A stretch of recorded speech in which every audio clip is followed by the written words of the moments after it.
Okay, so today is December 18th. I'm out kind of documenting these mass worldwide murder operations with the government, NSA, FBI. Started with my family, with the cars, tactics, no plates, backwards, pairs of twos, all that. And also, I wanted to talk today about, my last segment, I spoke about the house on Tierra Street, and how this all started with my family's anger and rage that they didn't have a perfect child or whatever, just decided at that point that they were going to off me, right? And so, I wanted to expand a little on that today because I drove by it today. Now, first I must warn you that I probably only got like 3 hours of sleep, and I'm out doing a lot of driving, which my mommy doesn't like, and she thinks that driving is bad and illegal, and therefore, for some reason, wanting people to launch cars at me. In 2 miles, use the right 2 lanes to take exit 12B for US 101 north toward Ventura. Sorry. Her not wanting me to ever drive in cars or talk to people or have friends or date women or all the things like you see the mother in the movie Carrie, right? Anyways, hence, for some reason, people helping them launch vehicles at me, trying to endlessly cause accidents over the last 30 years. Since I turned 16, trying to make it look like I'm a reckless driver and things like that, right? Why? I cannot answer these questions. Oh, weird. I got like coffee crap splashed on my lens. We'll see how this goes, because I don't really have a topic, and I might be jumping from here to there, and I'm not in a super talkative mood, but hold on, I gotta see which freeway I'm going on here.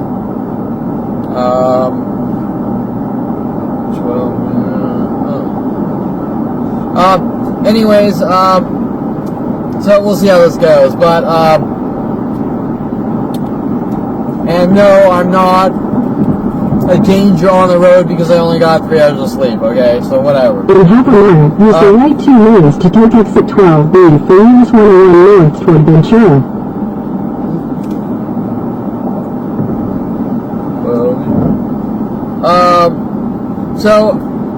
So I drove by the house on Tierra Street. Use the right 2 lanes to take exit 12B. Jeez, like an annoying GPS here. Okay, so, and it kind of sparked some thoughts, which I can't exactly remember, but I'm sure they'll come back to me as I start talking.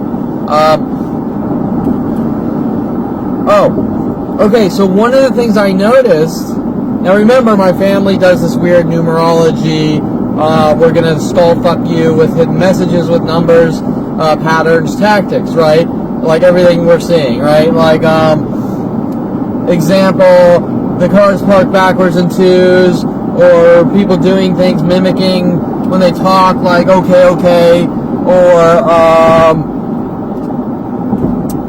the twos and threes, right? Parking identical cars in front of my house or everywhere I go in twos and threes. And so one of the things I noticed is the address. I'm not 100% sure yet, so I probably should double check, but probably, actually, let me see something. I asked my mother to send me a picture of the house because I wasn't sure which house it was exactly, although I think I spotted it today, and the house I spotted was address, what was it, 22022. Which is strange. Let's see.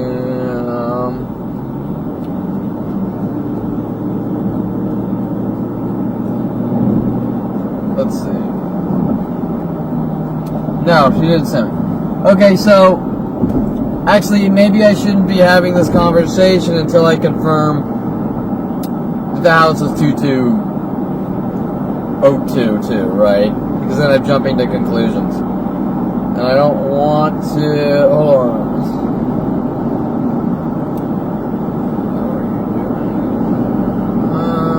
No. Okay.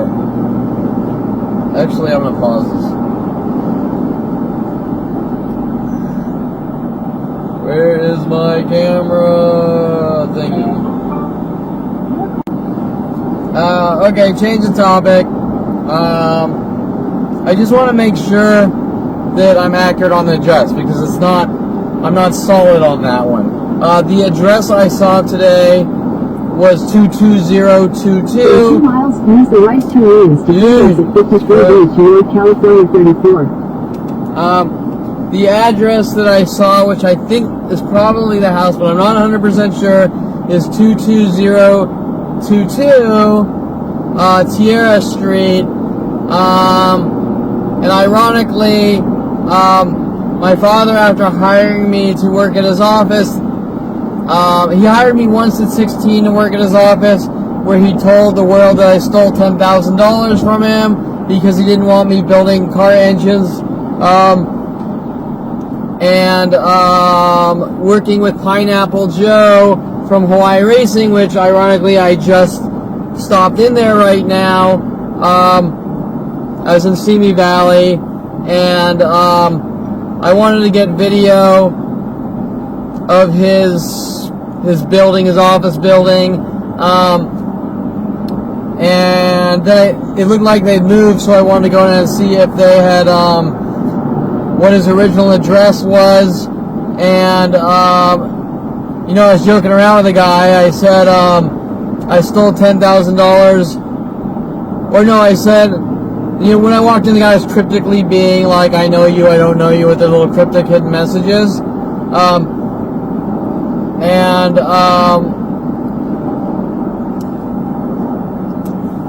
Sorry, see, I'm a little zony today. So the guy walked in, I walked in. In half a mile, use the right 2 lanes to take exit 53B toward California 34. The guy walked in, and I walked in, and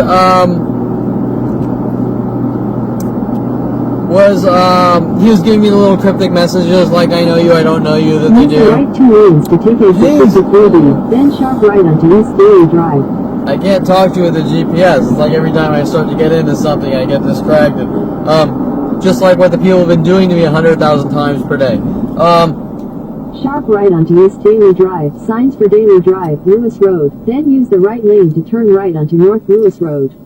Okay, so because what they do is they're a little cryptic, I know you, I don't know you, paranoid schizo tactics, right? You can sense that they know you, but they're playing their game that I don't know you, and they're obviously doing it intentionally to make me look crazy, right? And try to trigger me into reactions to try to create right anger. Lane to turn right onto North Lewis Road, then use the right lane to turn right onto Ventura Boulevard. Okay, I gotta turn this thing off. It's driving me insane.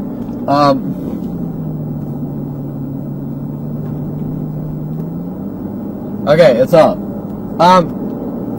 Okay, so what they do, like I've been talking about, is I know you, I don't know you.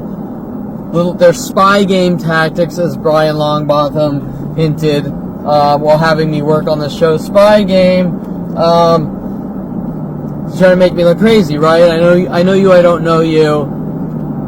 To try to trigger you into anger and rage, to try to get you to go off on them, to try to get you to hit them or do something that they can work with the police to remove me from society. So I walk in, I get that kind of tone.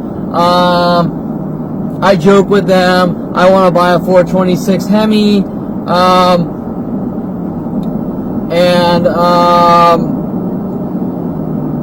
asked him where their old address used to be, which he said 21 Easy Street,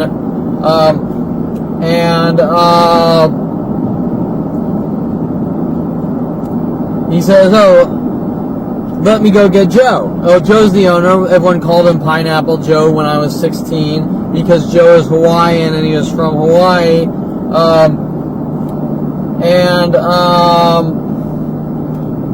Joe did not look happy when he saw me. I'm pretty sure he noticed me because he had this kind of like a standoffish look, right? He did not look happy to see me. I said, I stole $10,000 and I want to buy a Hemi. He said, a Hemi's going to cost a lot more than $4,000 or $10,000. Sorry, I stole $10,000. I want to buy a Hemi. He said, a Hemi's going to cost a lot more than $10,000. Well, maybe not, but he sold me the Hemi for something like $6,000 or $7,000 when I was 16 in his little trade. I was building a 454, and then he said, "Hey, I already paid him like $7,000, and then he said, well, I'll trade you this 426 Hemi from this drug dealer that sold me this," which is obviously making up a lie. It was from a drug dealer.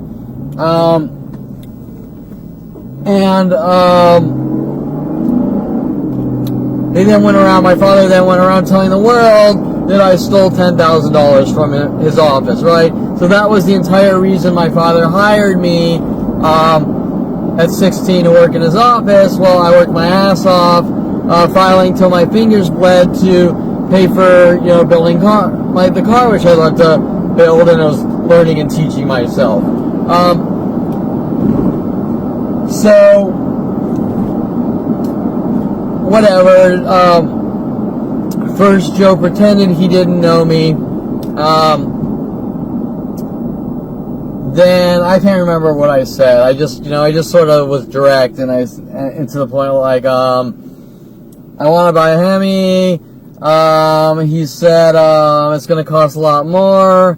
I don't know what I said. I said something, and he said, "So what have you been doing?" I don't know, and then whatever. I'm not going to get into that because it's all on video, and I'll put that edited together later. But anyways, the point I was getting at is later on, after I moved back from college, my father hired me after I found out at 29. I started at the company with Mike Huntley. We had an internet host provider for 6 years, which Mike was hunting and stalking me. He wasn't really about making money. He just wanted me dead and gone with my family.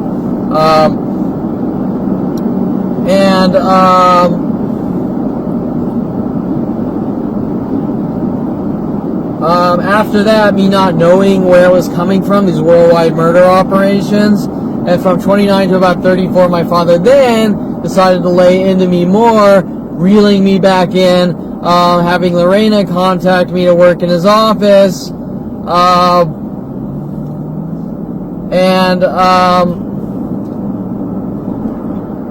once again, working on me. You stole my medication. You're trying to take over my company. Obviously never said directly to me, but being spewed out to the world on these government propaganda extermination networks, right? And so, after he hired me to work in his office in Tarzana around, I'm guessing 34, he eventually moved offices, to Northridge, and he moved in office 202. Now, what I was going to talk about, but I'm not sure about the address yet, is that it appears that the address is 22022 Tierra Street, where all these things are being done to me since 4 to 5 years old, since I threw the water in the street and didn't see the car coming.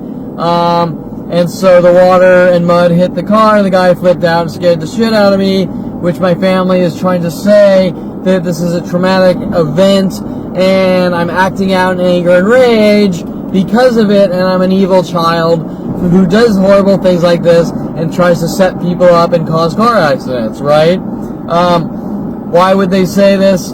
I can't tell you. Other than they just want me dead and gone because their lives switch from one thing to the next. But,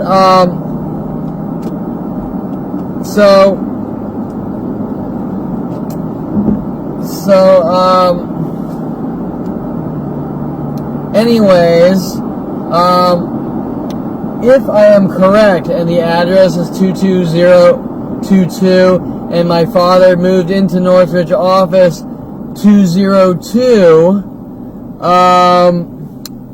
then you can understand the types of suggestive hidden messages that he's doing, trying to create obsessional looping and make me think that I've done something wrong, or get these coerced false confessions that they go from thing to thing trying to get from me, right? Why are they trying to endlessly get things that aren't true, of confessions of guilt? I don't know, but what I can tell you is that when he started, like one of the times we went out to lunch and he said, if you want to get a porn name, it's the street you were born on, and something like this, right? Then I met with porn stars and women my entire life with this, I'm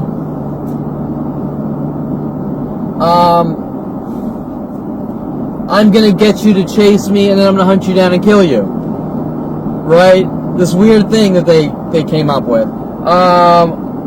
That seems to relate to this whole incident at 5 years old of my family saying that I'm sort of trying to set this guy up by throwing water in the street, right? And then women come in my life, like Corey Bixby at 16.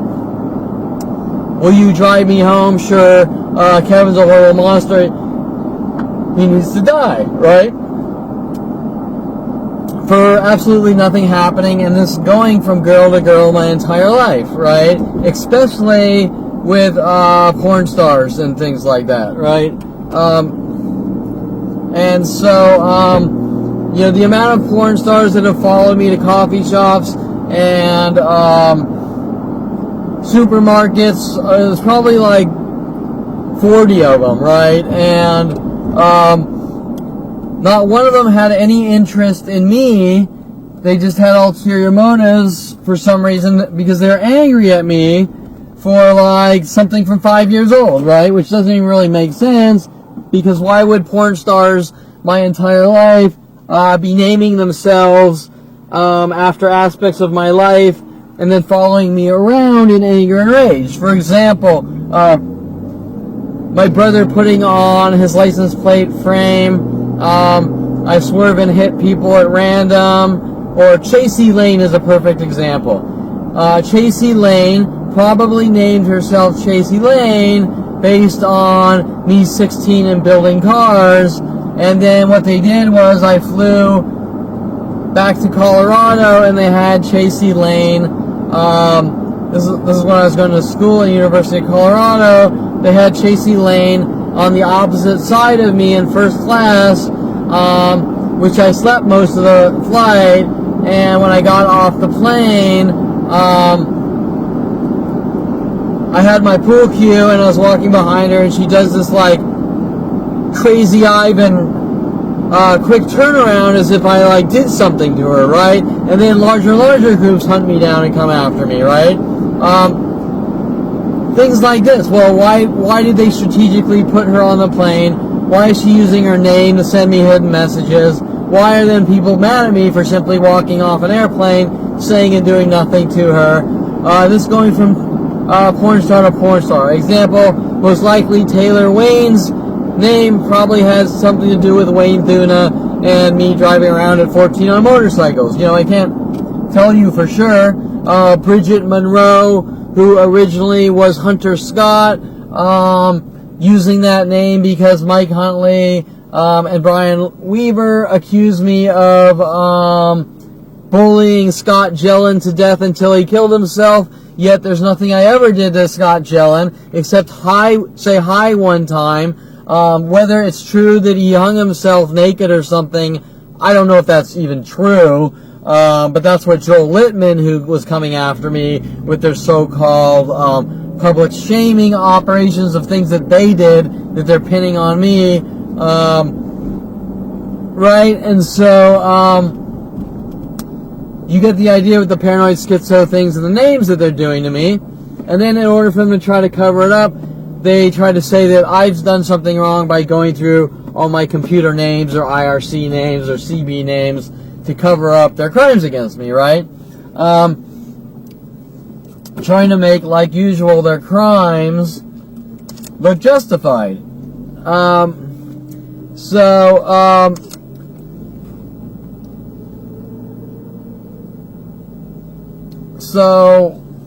you could understand that my father doing these skull fucking tactics, which they call them, which I was threatened by the LAPD working with a girl named Skylar in the late 90s who they sent after me on IRC to follow me into the Colorado channel. A girl who lived by my brother in Florida basically alluded to skull fucking people, and it turned out that she was trying to skull fuck me with the LAPD, and the LAPD are trying to cover up all these things they're doing to me on IRC as well to have me killed, right? Or locked away.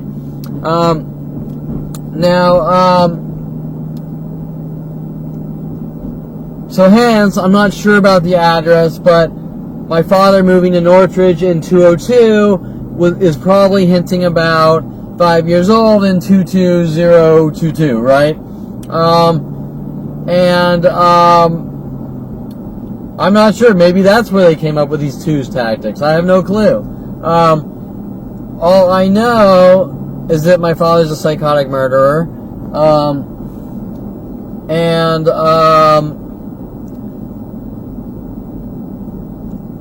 It's interesting that everything seems to hinge off of this insignificant incident of a kid throwing some water and mud in the street, right? I mean, who would care?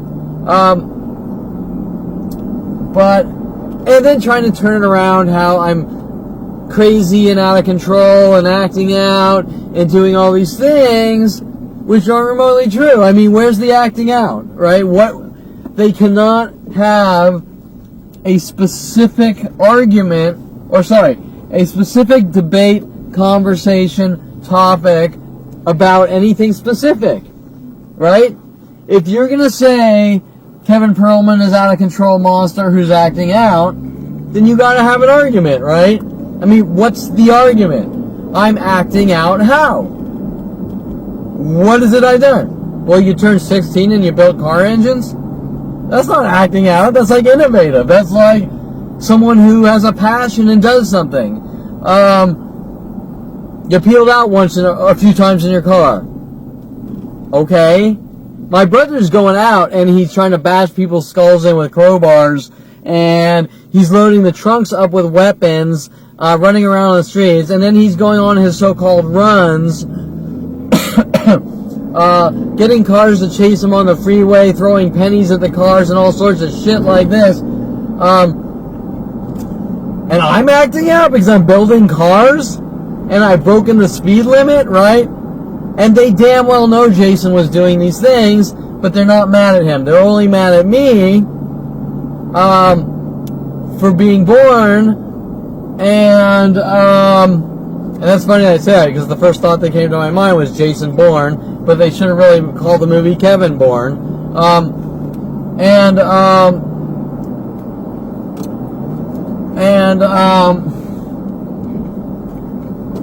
They're mad at me because I was the good kid, right? And everyone worldwide's coming after me for things that nobody could care less about, right? You built cars when you're 16. You broke the speed limit. You peeled out. I mean, it's like, are you serious? Right? And we're going to hunt you down. We're going to kill you. You're going to have people launch vehicles at you over and over to try to make it look like you're plowing people with your car and trying to T-bone them and things like this, right? And I'm acting out? Hello, did I miss something? Right? So anyways, I'm kind of tired today. I don't know if I'm going to be able to talk very long. But I'm sort of going to change topics here.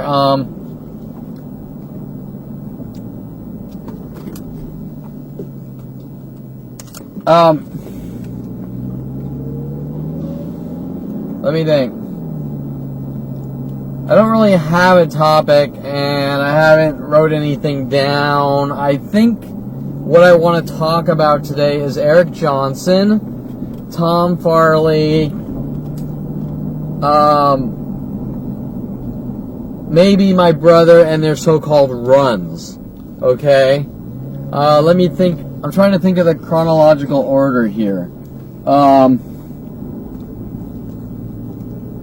Let me first start talking about Eric Johnson. There was a kid in Hidden Hills when I was,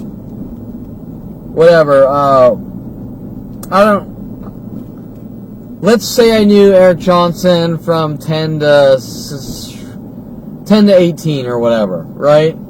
Eric Johnson lived in Hidden Hills. I lived on Hoback Glen. There's probably a whole deal of weird shit going on because I lived on Hoback Glen, right? With using the street name skull fucking, which the police and worldwide support are doing now to kill me. Eric Johnson lived, I don't remember the street. I think it might have been called Jim Bridger or something. I'm not sure.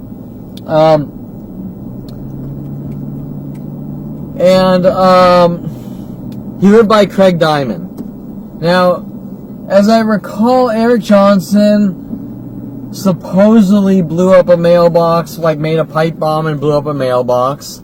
Maybe that's where they come up with all this explosion and bomb shit. And at one point, Eric Johnson blew up Darren Light's mailbox with an M80, or tried anyways. Now wait, I gotta keep this in order. Before this, was the egg mobbing with Tom Farley. So remember, I talk a little about Tom Farley, and how he, was contacted to approach, he was kind of sent in my life to be my friend jailer at around 8 years old. Working on all these angles for 30 years to remove me from society. Now,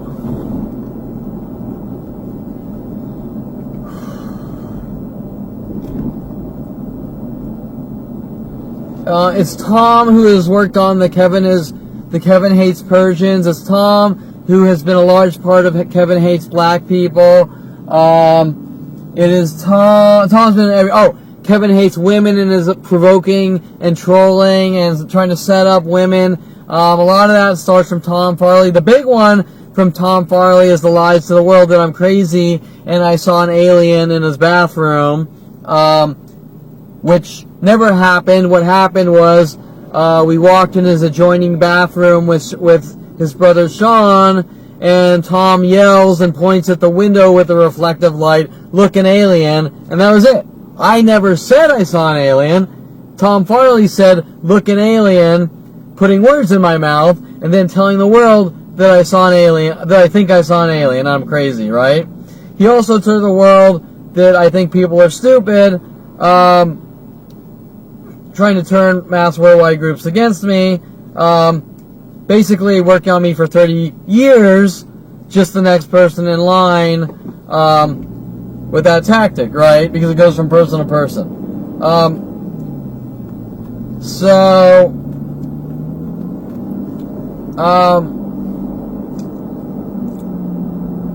Let's start with the school bus. This is a big one, right?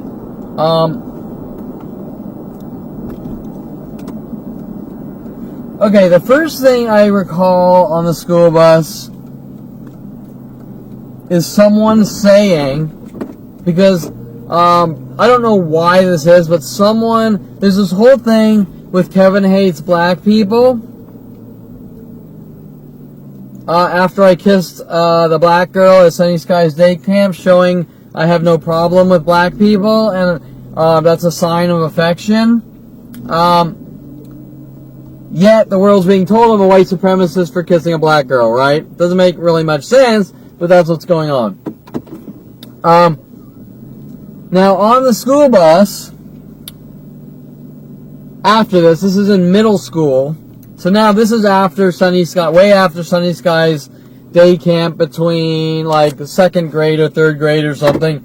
I kissed the black girl. After this, I'm now skipping to about 8th grade, okay? So there's a big time shift here. Now we're on the school bus, 8th grade, around Christy Reynolds' time, which I talked about what Tom Farley was doing with Tracy Picos. We're on the school bus to elementary school, A. Wright, and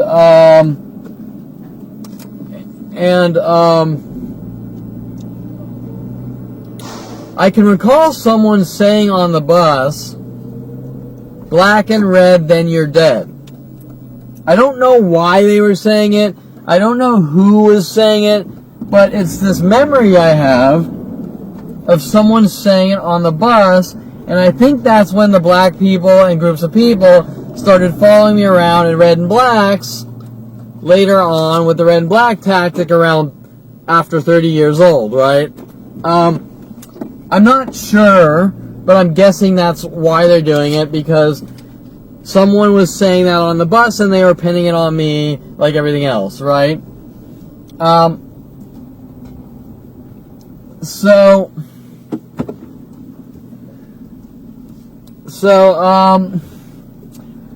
Well, my family's trying to probably use that against me, saying that I said it like everything else, pinning all these things on me.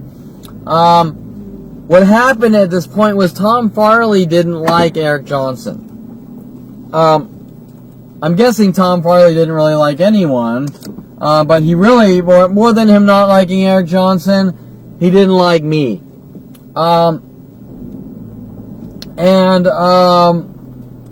He hunted me and stalked me with the police and government my entire life. And family.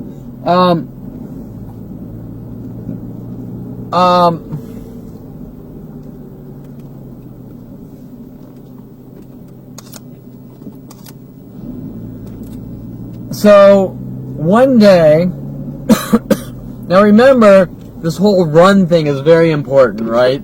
Why do they call these runs? Well, my guess is they call these runs because around 14, maybe 16. Oh, wait, no, now I'm getting confused. At about 14, I started jogging, and I can remember jogging with my father too, and going on 5K runs with my father and things like that, right? So now they got mad at me for this and started calling them runs, right? Trying to elude something, send me some innuendo or message. So I don't know why they called these things runs, but it's because I used to jog and run. But I can't tell you why, what the hidden message is. Now,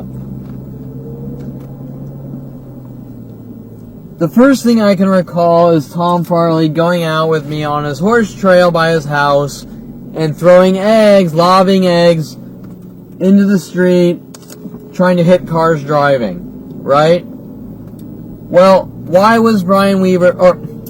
was Tom Farley doing that?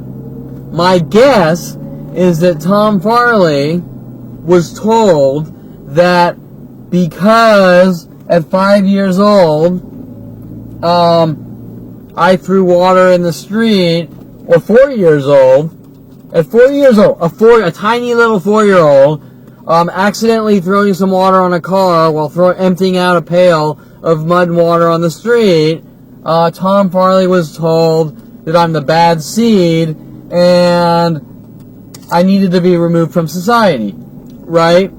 So Tom Farley says, Kevin, come with me, blah, blah, blah. He grabs some eggs and he goes out onto his horse trail, by Round Meadow Road,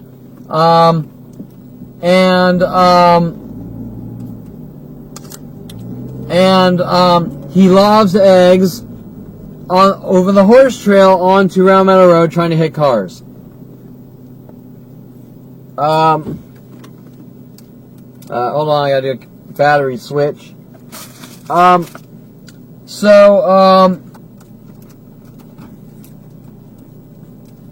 this point, most likely telling the world that Kevin Perlman is a crazy, horrible monster, bad seed, trying to cause car accidents by lobbing eggs from the horse trail on hitting cars, being a reckless, out of control, lashing out in rage nuisance, public nuisance, right? Yet, there's nothing I did. Tom Farley just said, come with me. And then he just started throwing eggs. Well, what am I supposed to do? Start bashing the guy in the face and trying to kill him? Plus, we're like 14 or something, right? 12, 13, 14. So kids do that shit. Anyways, but the point I'm making is this isn't kids just being kids. This is a kid framing his friend over and over. And Tom Farley is not an isolated incident. It goes from one person sequentially after the next my entire life, right? So Tom Farley's trying, what is he trying to do? Most likely he's trying to reinforce the lie. Does that make sense? If every person I meet, example, if every girl I meet cries wolf and says Kevin did this to me, Kevin did that to me, which has happened to me since kissing that black girl at around 8 years old, then the world's gonna say Kevin's treating women like shit and that's unacceptable, right? But yet, I have done nothing to any woman but be the nicest person known to man and turn 29 and find out there's a worldwide campaign to hunt me and kill me. Right? Okay. So, the same goes for the reckless nuisance. Right? Tom Farley is trying to reinforce the lie that my family is making up from 5 years old because they're mad at me because they don't like me, right? Now, remember that my family at 5 years old starts in with the trying to make me look like a violent paranoid schizo by showing me the movie Wizards and other movies, and then having people try to send me hidden messages or hint about them to make it look like I conform to media and I'm a paranoid schizo, right? Things I had no clue were going on till maybe 38 years old, right? And looking back.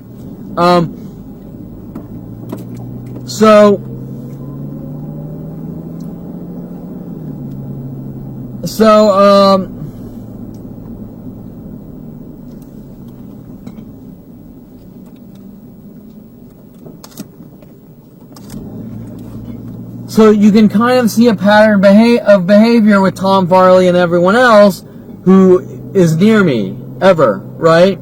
Okay, so now Tom Farley is throwing eggs in cars on around metal roads, most likely saying it's Kevin Perlman. Okay, so now remember, a couple of years ago, black people followed me to a Starbucks on Victory, and there's a black employee stalking me at the Starbucks, like many other Starbucks, on Victory and Canoga. Why is a black employee with thousands of other black employees at Starbucks stalking me? Because I kissed a black girl at 8 years old? Doesn't make much sense, but there you have it. And black people in the black community were following me, not just to this location, but to every location. And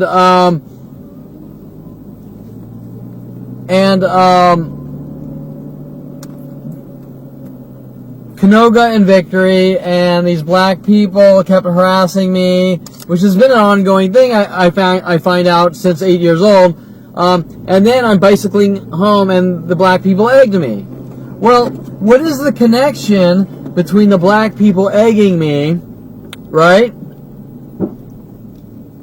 They didn't egg me for no reason. Black people haven't been following me from place to place for 30 years, trying to have me killed, and then egging me for no reason. The physical attacks from black people, the endless death threats from black people, the no relaxing for you nigger, all because I kissed a black girl. Not only does that not make sense, But, porn star Vanessa Blue following me to, Coffee Bean, probably telling everyone I stalked and raped her by simply saying hi and that I liked her work, right? Being as nice as could be. You name it. Why am I being hunted? Well, it has to be about something, right? Okay, so let's go back and do the math. At this time, we're on the bus. Someone's saying black and red, then you're dead. Now, why are they saying that? I don't know.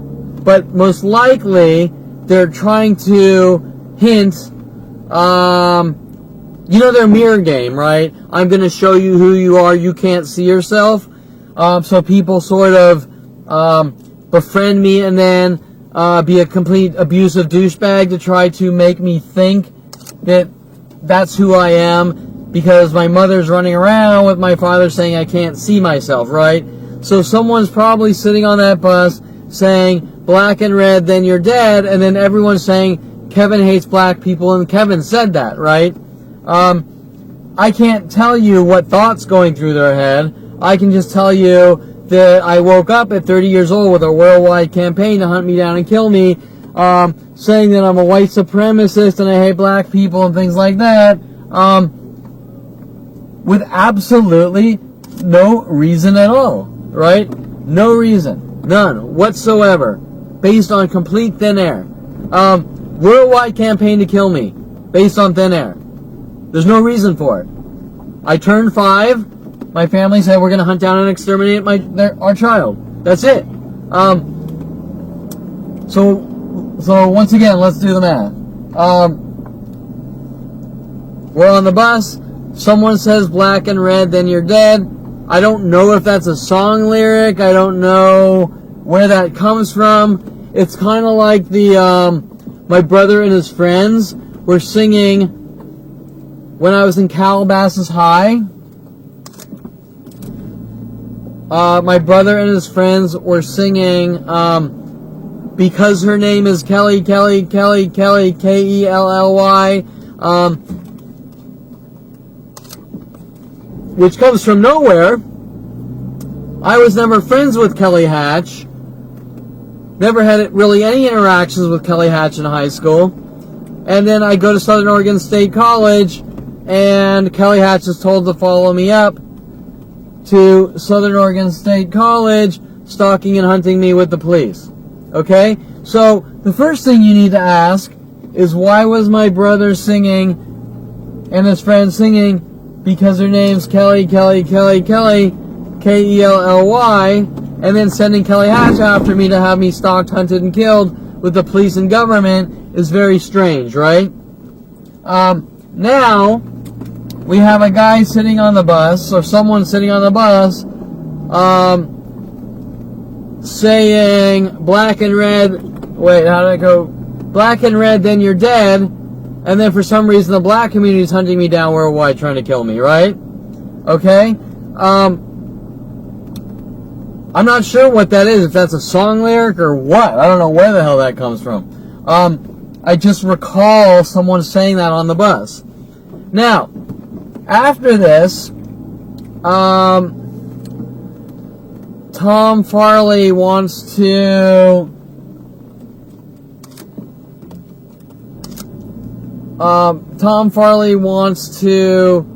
egg mob Eric Johnson. Now, first of all, once again, I would say kids do stupid shit, and it's not like this is the type of thing that someone would be hunted and killed with worldwide support for, whether it was me or not. You wouldn't be hunted your entire life with a planet full of people over it for being a kid at 16. But it wasn't me, like all these other things. For example, why isn't Tom Farley being hunted? Or my brother's road rage shit, why isn't he being hunted? Like their argument, for example, is my brother got me to go with him like the movie Training Day. Like he got me once to go with him on his road rage shit. Like Hoyt, right? And I'm being hunted by worldwide campaigns for my brother's shit, right? But everyone knows that my brother was continually doing these things with his friends, because just like you watch the movie Training Day, you say that, what is it, Denzel Washington or whatever, you say, well, you don't say Hoyt's the bad guy, you say Denzel Washington's the bad guy, right? Well, everyone knows that my brother was out doing all this shit, and he got me to go with him once. But they're only angry at me. They're not angry at my brother and his friends. Why is that, right? Do you understand what I'm saying? They're not angry at the guy that's actually doing the shit. They're just angry at some guy they could get to go along once, right? Do you understand what I'm saying? That is not normal human behavior. That says something. That alone says that these people are part of a mass conspiracy to end my life, and they're just going to say what they need to say to have me killed. Now, where was I? Okay, so I was getting to the egg mobbing, right? So Tom Farley doesn't like Eric Johnson, and so what he does is he grabs some eggs and he puts the eggs in the bushes at the bus stop. But wait, let's link the eggs. Why eggs, right? What are the eggs about? I forgot. There's got to be a reason why he's using eggs, right? So, why is Tom Farley so big on the egg? I mean, yeah, people egg people, Halloween people egg people, whatever. I remember Halloween as kids, everyone brought eggs and everyone eggs. So that's not super uncommon, but when a 40-year-old is egged by groups of black people following him from place to place for 17/40 years, there's got to be a reason, right? There's got to be a connection between eggs and the situation that there's a worldwide campaign to have me killed. Well, the eggs, as I'm sure I talked about in other segments, link back to Sunny Skies Day Camp.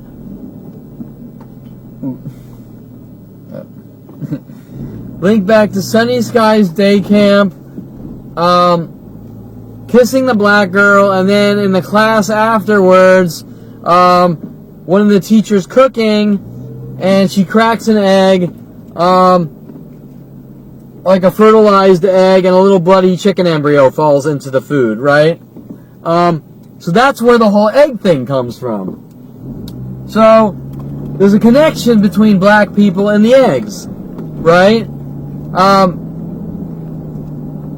Why they're angry at me? I don't know. Because once again, why are they angry? I kissed the black girl. Why are you angry? You should be like, good, you know? The guy is not a racist. He kissed the black girl. Why would you be angry? Are you telling me that the black community is mad at me that I kissed a black girl and there's a worldwide campaign to kill me and I'm supposed to swallow that pill? Yeah, I don't think so, right?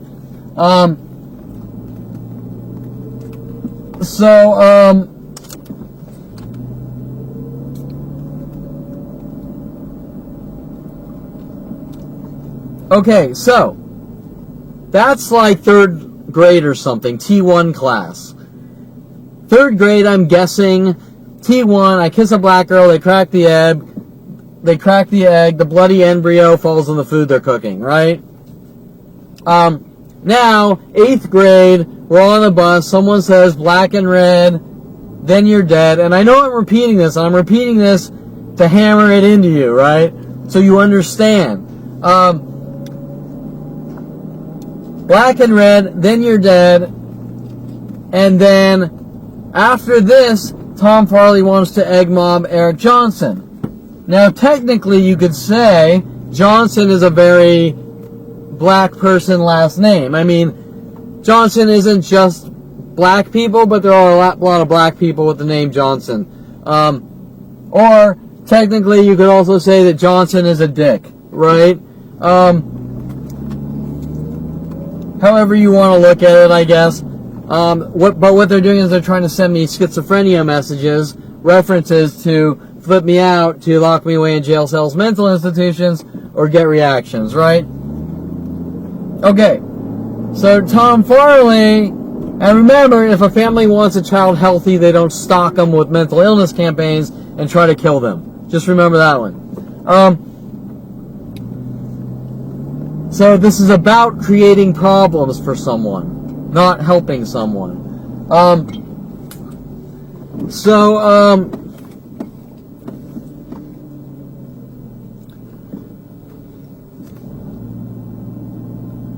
where am I? So Tom Farley hides a bunch of eggs in the bushes at the bus stop. We go to middle school. We get off the bus. We get off the school bus on the way home, and Tom Farley yells "Grunion run." Why did Tom Farley call Grunion? Why did Tom Farley call Eric Johnson Grunion? I have no fucking clue. But he yelled "Grunion run." He grabbed the eggs. Everyone grabbed eggs, and everyone ran after Eric, egging him, like egg mobbing him, right? Now I'm not going to tell you that's the worst thing in the world, although Tom Farley took it one step further because he was the ringleader, and he must not have really liked Eric Johnson.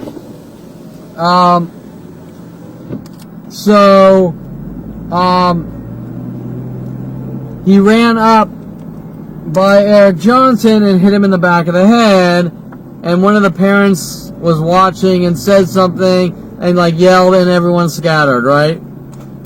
And I can recall that the adult at the time was by Ben Stein's house, which nobody, I don't know if anyone knows who I'm talking about, but there was an adult by Ben Stein's house. Tom Farley hits Eric Johnson in the back of the head, and then an adult sees it and this and that. Now remember that Tom Farley is accusing me of being like a wife beater, hating women, and beating up women and abusing women, right? Now why is the guy who's running around egg mobbing, hitting people, trying to make me look like I'm angry, full of rage, and doing things to people like that, right? It just goes from thing to thing, right? But remember, it's not just Tom Farley. It jumps from person to person.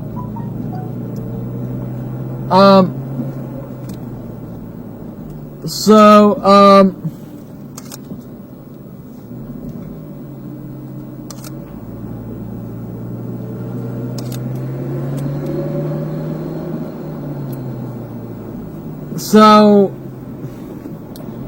obviously you can derive that once again, not only is Tom Farley pinning the egging cars on a horse trail on me, he's also pinning egg mobbing Eric Johnson on me. They're also pinning someone saying black and red, then you're dead on me. And then he's also pinning me hitting Eric Johnson, or him hitting Eric Johnson on me. And then you have the Tracy Picos things. He was doing the schizophrenia messages after thinking Christy Reynolds was cute and good looking and couldn't keep my eyes off her, right? You see what I'm saying? Right? Okay, so that was the whole school bus thing.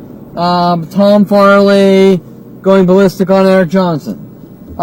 Now, where things get stranger,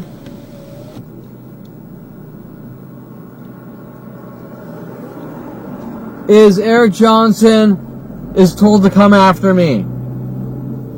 Right? Well, why is Eric Johnson coming after me when Tom Farley hit him? Right?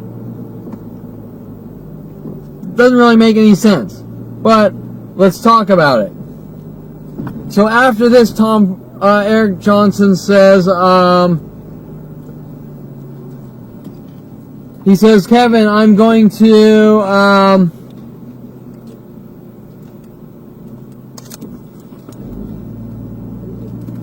after this, Eric Johnson says, Kevin, I'm going to, blow up Darren Light's mailbox with an M80. And there's this whole thing. I think there was one point where Eric Johnson made a pipe bomb and he blew up a locker at Calabasas High or something, and I think he might have been suspended or something, right? I don't know if that was a rumor or true, but what I do know is at one point Eric Johnson said, Kevin,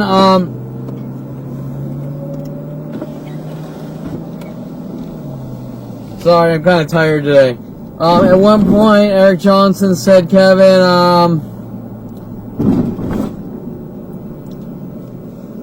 I'm gonna blow up Darren Light's mailbox.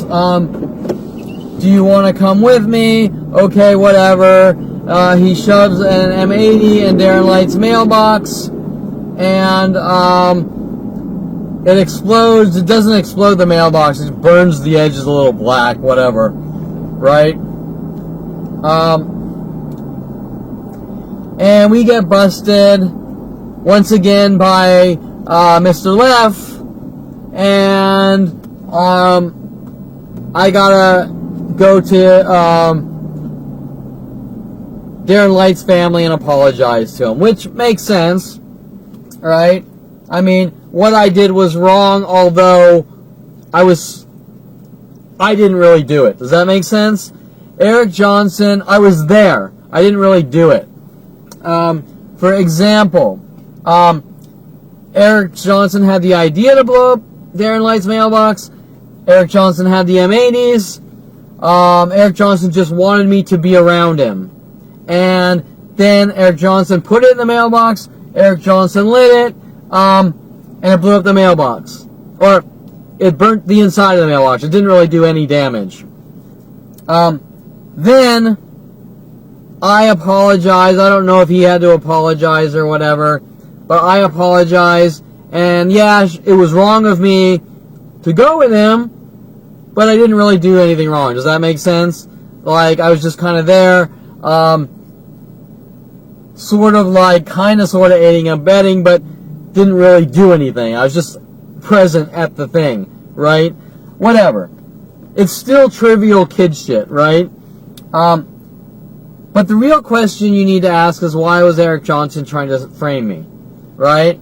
Because there's no worldwide campaign hunting down Eric Johnson right now over something that stupid and childish. They're all hunting me down. There's also a thing with Darren Moiselle and Navid, my neighbor, before this, two Darrens. Navid telling me we should throw rocks in the pool and make splashes and it'll be really cool. And I was a really young kid, just doing stupid shit, right? Throwing rocks because I want to see splashes in Darren's pool down the hill. Not personal towards Darren Moiselle, but I believe that Darren Moiselle was sent after me with my brother and the rest of his friends. While Darren Moiselle is a writer in Hollywood, and all these things are being written into movies to try to turn me into a violent paranoid schizo, and Darren Moiselle involved in the little psycho movies of putting me in their movie Psychos, holding the knife up to my throat saying, let's make him the fifth member of the Bee Gees, and some reason the police and my family mad at me for them putting me in that movie or doing that doesn't really make much sense. Showing all sorts of weird, freaky shit going on, but two Darrens, two frame jobs on two different Darrens, right? Okay?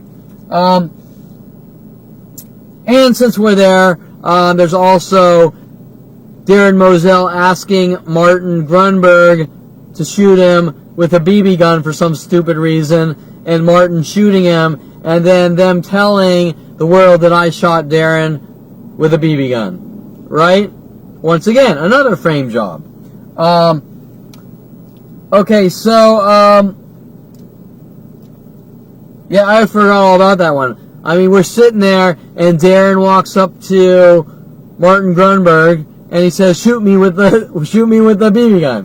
Why would you ask someone to shoot someone with a fucking BB gun? So Martin shoots him with a BB gun. It doesn't really hurt him, creates a little bloody welt. And then they pin it on me. That's probably why Victoria Walker gave me the BB gun. Right? With the police and my father. And recently went to maximum security prison for this toy gun, which the police are trying to use against me with my father, with all my father's other things, like putting bullet holes in his 300E Mercedes and telling the world I tried to kill or scare him.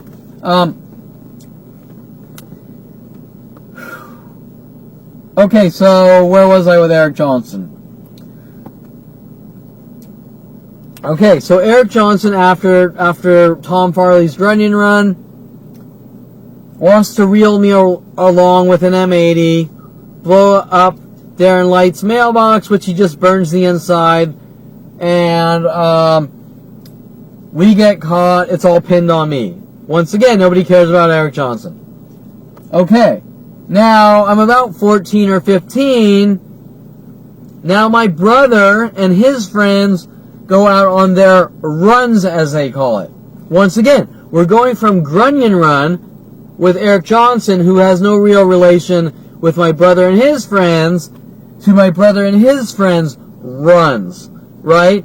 Where my brother's going out with these trolling tactics, which I don't even know what troll means other than the movie Lord of the Rings, but these passive-aggressive, provoking tactics to try to get people to chase them as his friends move on Chase Street, and then go ballistic on them for provoking them into chasing them. The same exact behavior which has been done to me from one person sequentially after the next since 5 years old, right? Trying to accuse me of doing something intentional,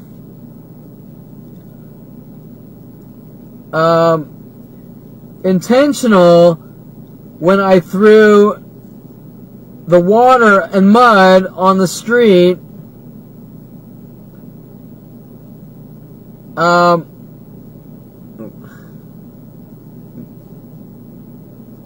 So, for example, I threw the water and mud on the street. It hit a car. The guy in the car kind of ran after me. I freaked out. I ran in crying. My family's saying that I'm passive-aggressively going after the guy and trying to get him to chase me because I'm an evil devil child, right?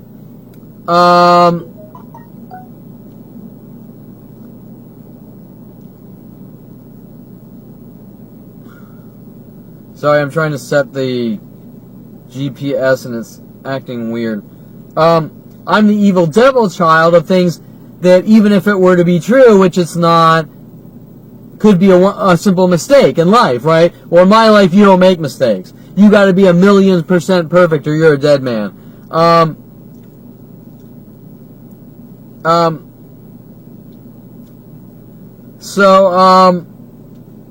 There we go.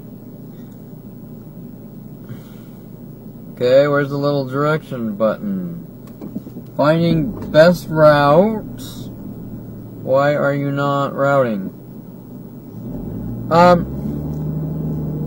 So, Kevin, the bad seed devil child for imperfection at 4 years old or something. 4 years old! I mean, Jesus Christ.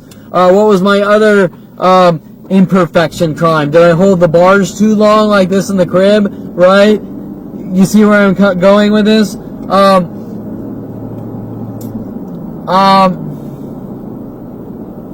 Sorry, I'm trying to do too much. I'm trying to route this.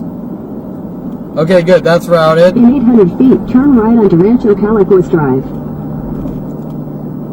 Turn right onto Rancho Calicourse Drive.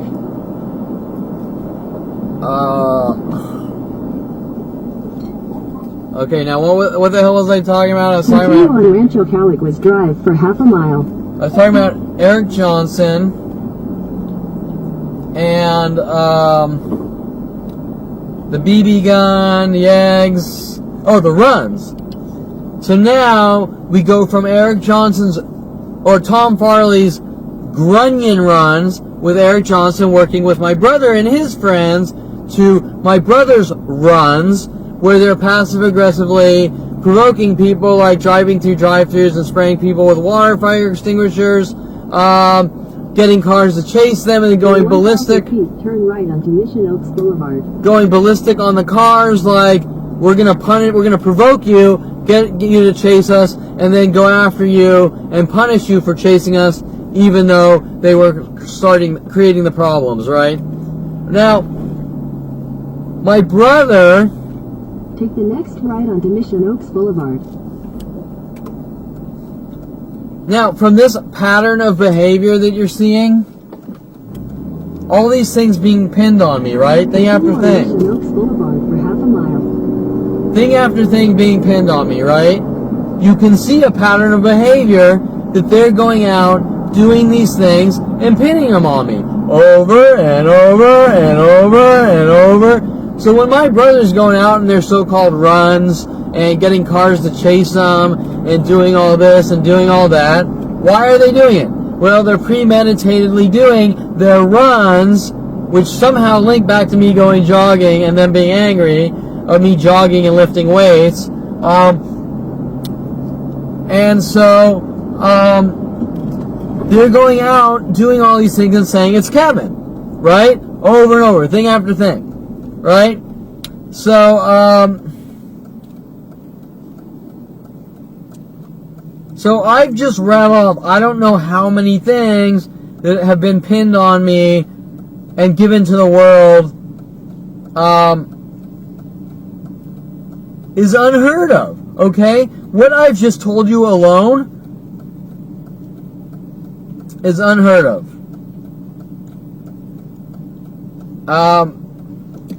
This many things does not happen to someone. And this isn't even close to what's been done to me. This isn't even close to 1%. Right? And I'm just talking about the setups and frame jobs. I'm not even talking about all the other things. I would say this is less than 1% of the setups and frame jobs, not the mass attacks since 5 years old.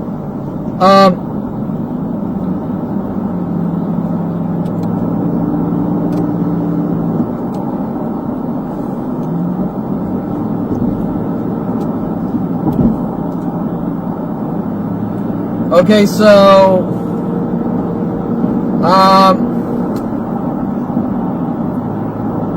my brother also did other shit like Universal Studios would go on the ET ride, throw some pennies, and you know, a little peer pressure. I thought it was funny and did it a few times. Okay, so I'm not gonna sit here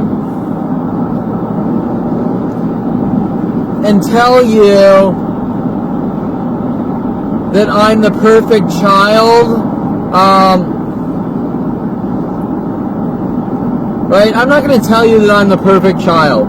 I'm not going to sit here and do that. What I'm going to do is going to tell you I'm a really good person, but I'm a human being.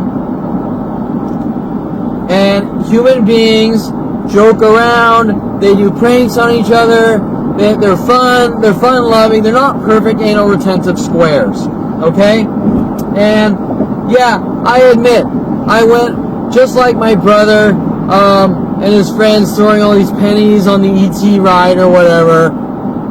The real question is, why were they doing it on the ET ride? I'll get to that. But I threw a few pennies joking around. Doesn't hurt anyone. I think I was throwing some pennies at some animatronics, like a penny here, a penny this. And I think I was dropping a few pennies on the little people mover, whatever. And when I went skiing, I would drop snow on people's heads, right? On the chairlift. Whatever. Who cares, right? Who would give a shit? You drop some snow on someone's head on a chairlift. Who would give a flying fuck? Right? Some guy standing there and some snow, a little bit of snow hits him on the head. Ah, funny, right? Okay. That's not the type of thing that launches worldwide murder operations. Now, why was my brother throwing pennies on the ET ride? Do you or do you not think that that has to do with Tom Farley's lies? Sorry, getting comfortable. Tom Farley's lies that when I was like 8 years old, I saw an alien in the bathroom. It's definitely directly connected. And it's connected because they're working their little obsessional looping, or we want to turn you into a violent paranoid schizo. Okay, so I talked about Tom Farley and Eric Johnson. Now remember, in University of Colorado, years later, they used Jim Johnson, my computer imaging teacher, to work on me with schizophrenia angles. Jim Johnson was using his name Johnson to hint about my childhood, and he wanted to do the Sleeping Dog contest, as I mentioned before, a website of our art, the class's art, hinting about Rhoda, my father's dog who he kept putting shock collars on, Rhodesian Ridgeback. Also the same name is Rhoda from the movie The Bad Seed, who my family sent Kelly Hatch after me at Southern Oregon State College, wanting me to watch the movie 1946, The Bad Seed, to send me messages that I'm like the murdering girl, Rhoda, in The Bad Seed. And so,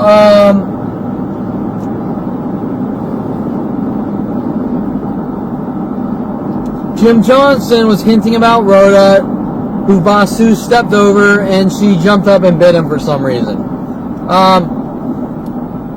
Not very hard, but still. Scared the shit out of Vasu and me. What else? Oh, and here's the connecting point. In this class, I composited a picture of Mike Tyson fighting a game character, Katana, right?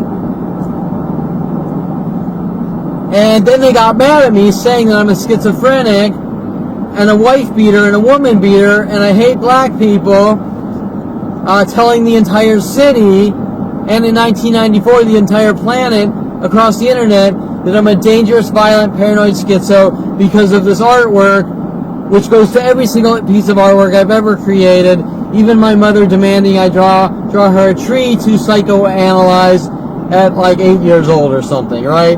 Stupid shit that you can't even fathom. So, if a tree at 8 years old that my mother didn't like is the end-all be-all of crimes, then you get the picture if it's a harmless composite of Mike Tyson fighting a game character, Katana, right? Now, what are they doing? They're linking Jim Johnson to Eric Johnson to a boxer who punches and then somehow sculpting and twisting and contorting complete random information, taking it out of context and using my artwork against me, right? Kevin created artwork. He's a schizo. He thinks he's a black man who's a woman beater and hits women or hits people. Then what they're doing is they're saying it wasn't Tom Farley that hit Eric Johnson. It was Kevin Perlman who hit Eric Johnson. Now, you might be thinking, that's insane. Who sits around and writes that kind of fiction, right? Well, my family does with the government. And then they give it out to the entire planet on these propaganda, disinformation, defamation, slander, libel networks to rile the world up to have me hunted and killed, saying I'm a violent, paranoid schizo. Now, remember, this artwork of Mike Tyson didn't have me in it. It didn't have me posting a picture of my face over Mike Tyson's. It didn't have me making some kind of verbal or written statement stating that I think I'm Mike Tyson and I beat the shit out of women. So where do these thoughts come from these other people? Because they're not for me. I never said any of these things.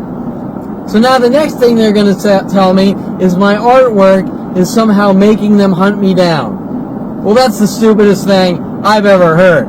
My artwork is making them hunt me down. How is my artwork doing anything to anyone? That's like saying if you go to a movie, it's okay for you to hunt down and kill the director, writer, and producer because they're making you hunt them down because you didn't like the movie. My point? If you don't like my fucking artwork, that's fine.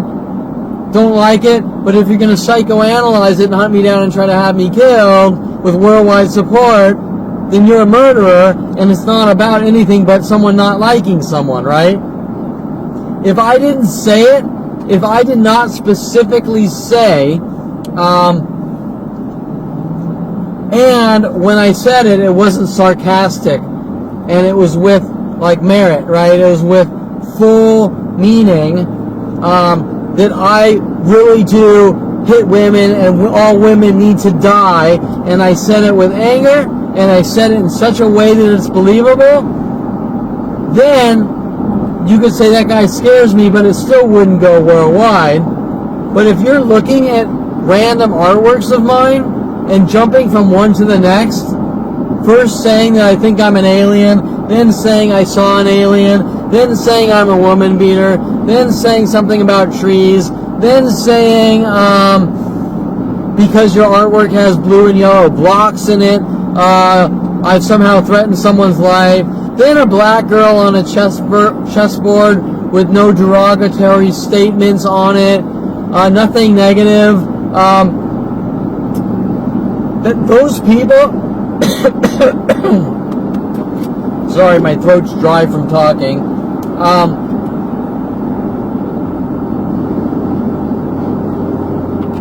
Those people have clear intent, motive, premeditation to have me hunted and killed, and will say whatever they need to say to smear my name to the world.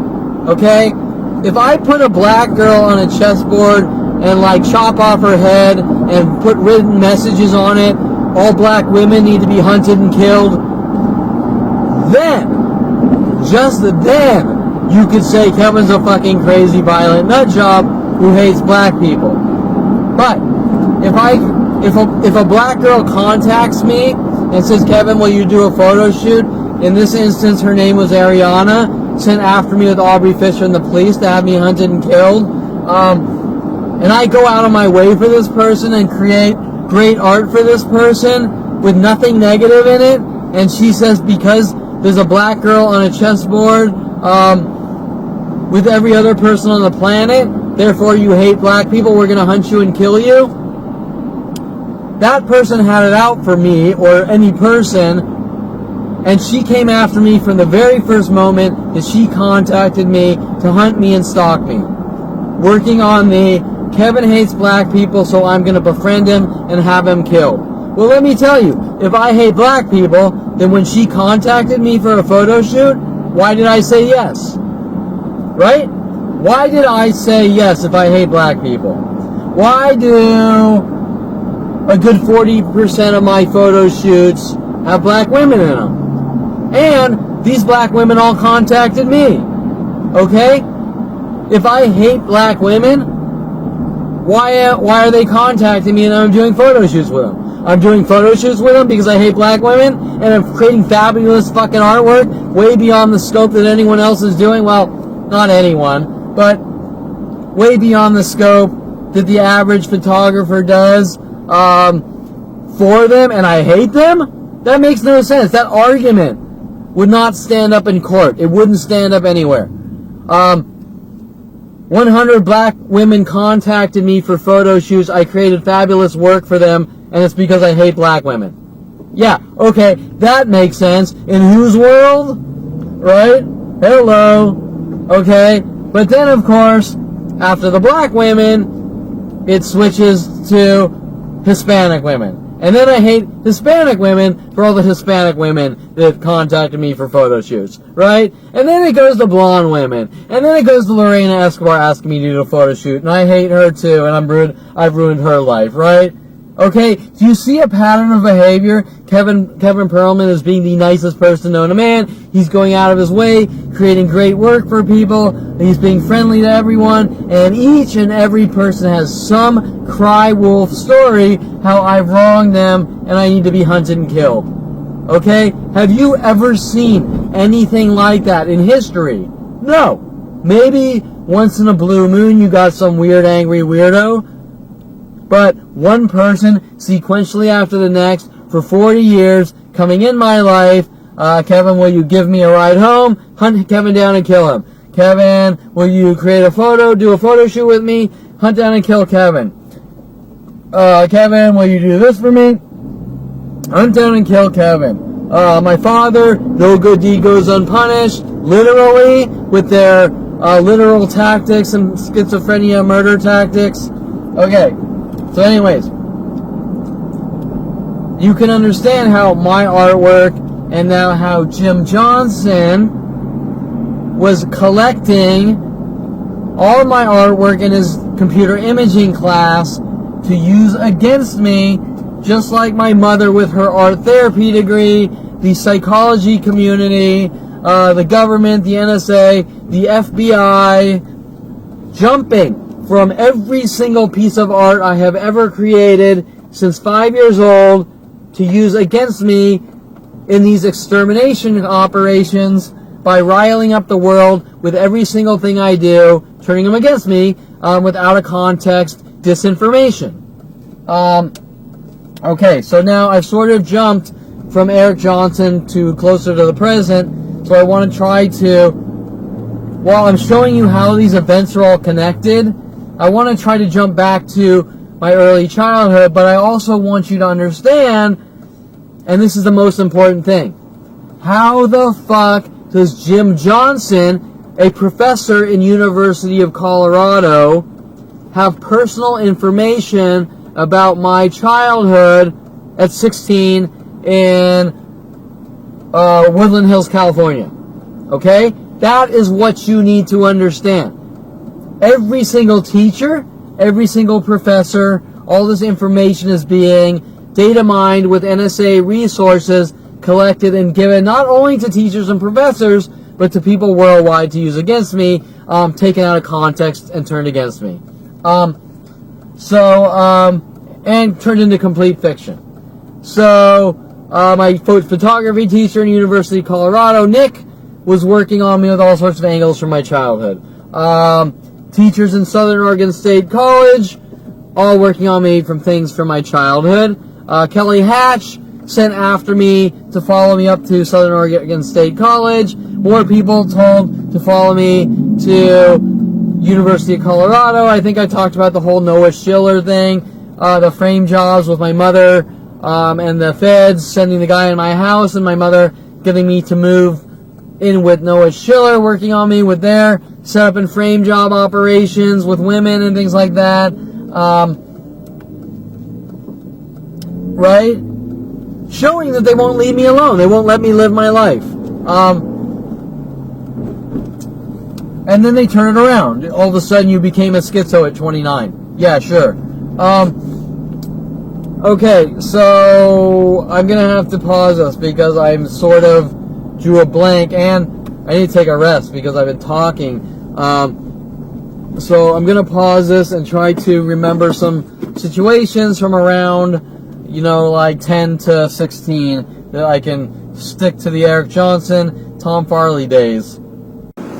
Okay, so I'm exhausted. And I can't really think about what else to talk about. I started off pretty tired, and now it's the end of the day, and I kind of brainstormed on what to think about around that time period, but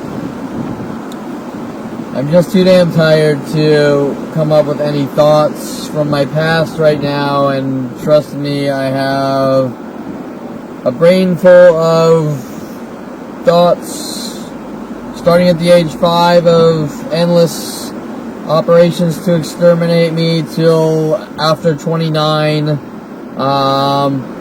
billion times more, exponentially growing since 5 years old to have me hunted and exterminated for no reason since 5 years old. So I guess I'm just gonna chill here at the beach for a while. Something that is also, I guess, a crime. Smoke a cigar, a 1845 Partaga. These things are really good. I think they're only like $13 or $14. Although that's pretty expensive for me because I smoke a lot of cigars, so $14 or $10 a cigar adds up if you smoke a lot of cigars, right? And so whatever, but love cigars. I'm at the beach. I'm down in the land of Scorch. I'll show you guys if I can pull this off.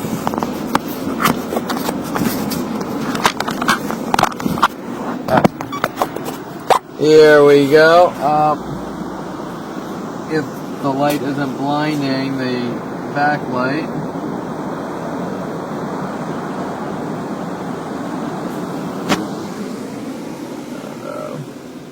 Right, the land of Scorch here, going towards Malibu. And I think that, what is that, a gray... Looks like it was a gray Altima that probably saw me and pulled to the side of the road to try to send me messages, but,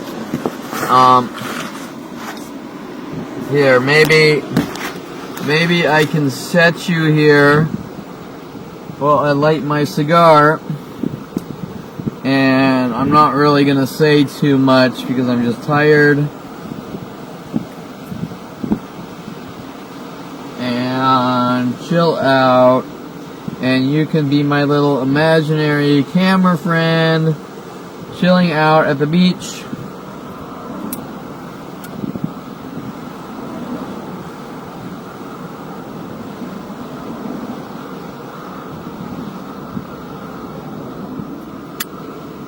Well,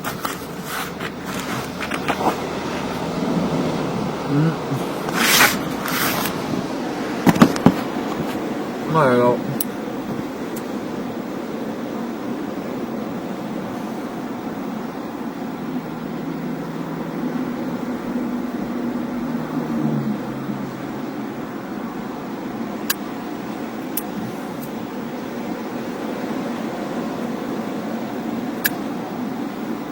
Uh-oh, my lighter's running out of fuel.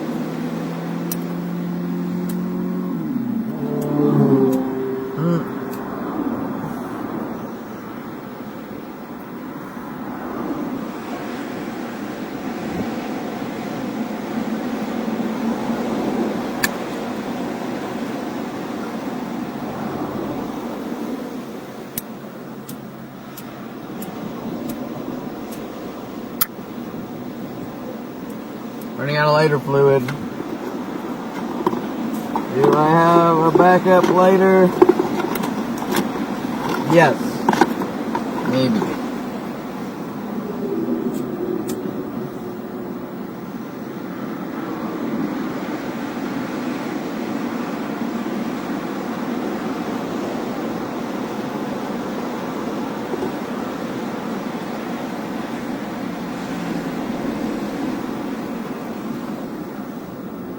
So, it's rare that I get to relax, especially with the death threats worldwide, like no relaxing for you, nigger. For crimes of kissing a black girl at 8 years old, but with worldwide support to kill me. But this is kind of relaxing. Probably because there's not really any access where other people can show up easily, right? Like if I go to Leo Creo, they can all kind of park there and follow me, but I'm in the middle of the road.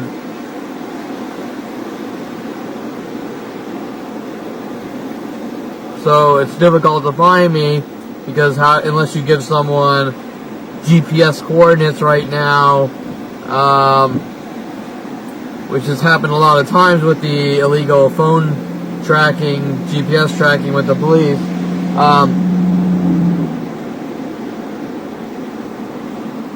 it makes it a lot more difficult. But yeah, so here, I'll let you enjoy the ocean while I babble nonsense because I'm so tired.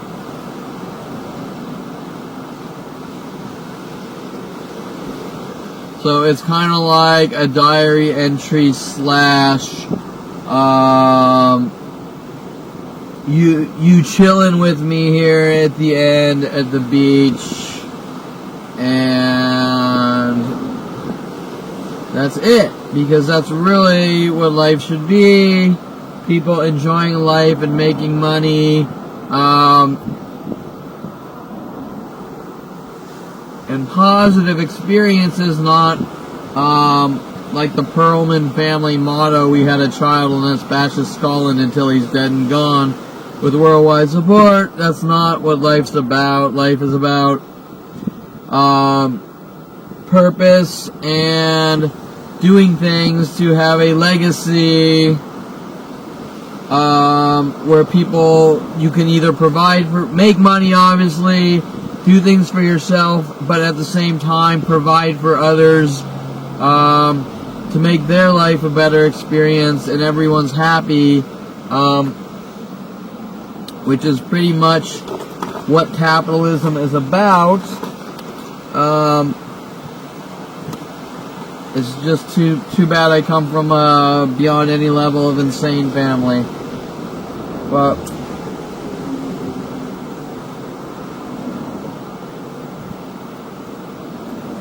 you know, what's the point in living if you're not living, right? And my family's like, they're always talking about money and shit, but what's the point of money? What is the point of money? If you could have $1 billion, but what's the point if you could have $100 billion, but what's the point if you can't use the $100 billion because you're being hunted for extermination, right?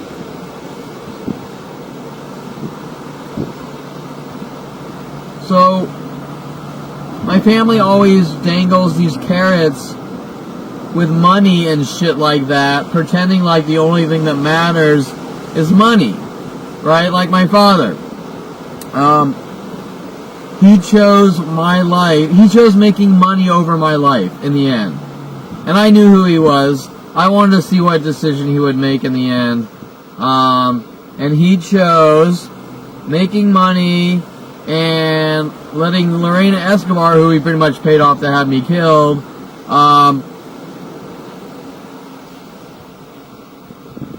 he chose that over his own son, his own blood, showing that he has no concept of love, affection, relationships, liking someone, just a cold-blooded, psychotic sociopath,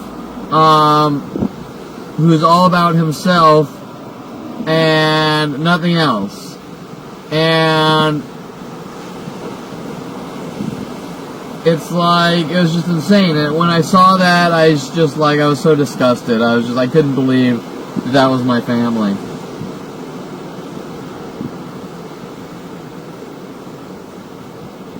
No compassion for human emotion, no compassion for people, no sense of right and wrong, no sense of morality, no sense of ethics. And for me it's strange, because how did I learn the morals and ethics that I have? And then all of a sudden I turn 29 and I find out who my family really is. And it freaks the shit out of me, to tell you the truth. It's like, everything is a label. There is 0 middle ground.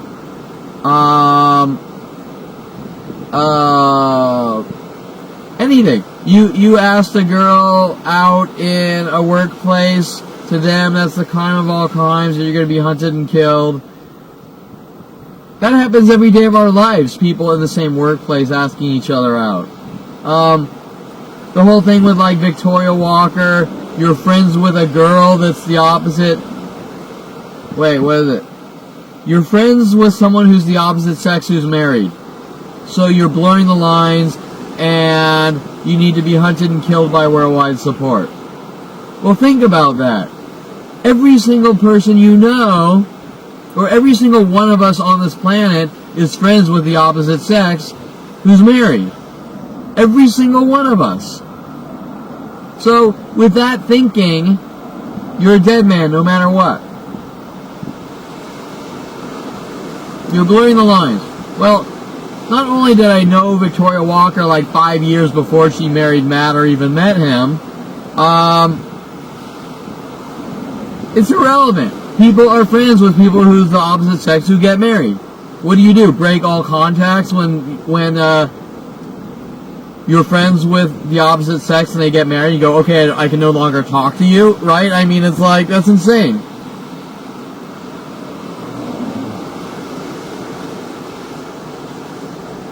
And the thing with like Victoria Walker, who's obviously sent after me to have me killed or rid of the world with the government, I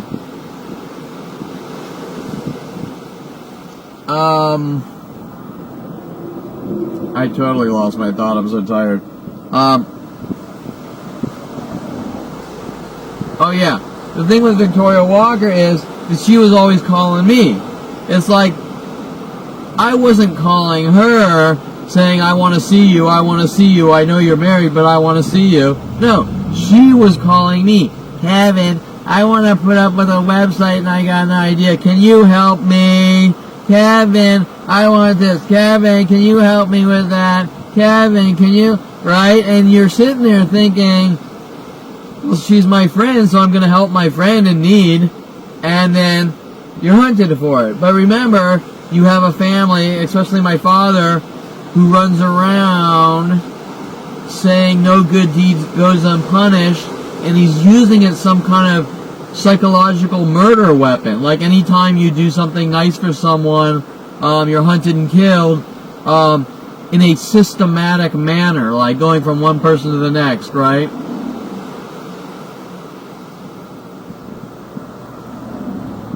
And you can't even believe you're seeing it. Like Aubrey Fisher, Kevin, will you help me with my photography? I'm going to hunt you and kill you with model mayhem and worldwide support. Kevin, can you help me with this? Kevin, can you help me with that? Well, you know, when does Kevin get something in life, right? I mean, why am I out being the nicest person known to man, helping everyone, and they're hunting me down, trying to kill me with the polar opposite, right? Like, Tom Farley. I mean, think of all the things Tom Farley did to me.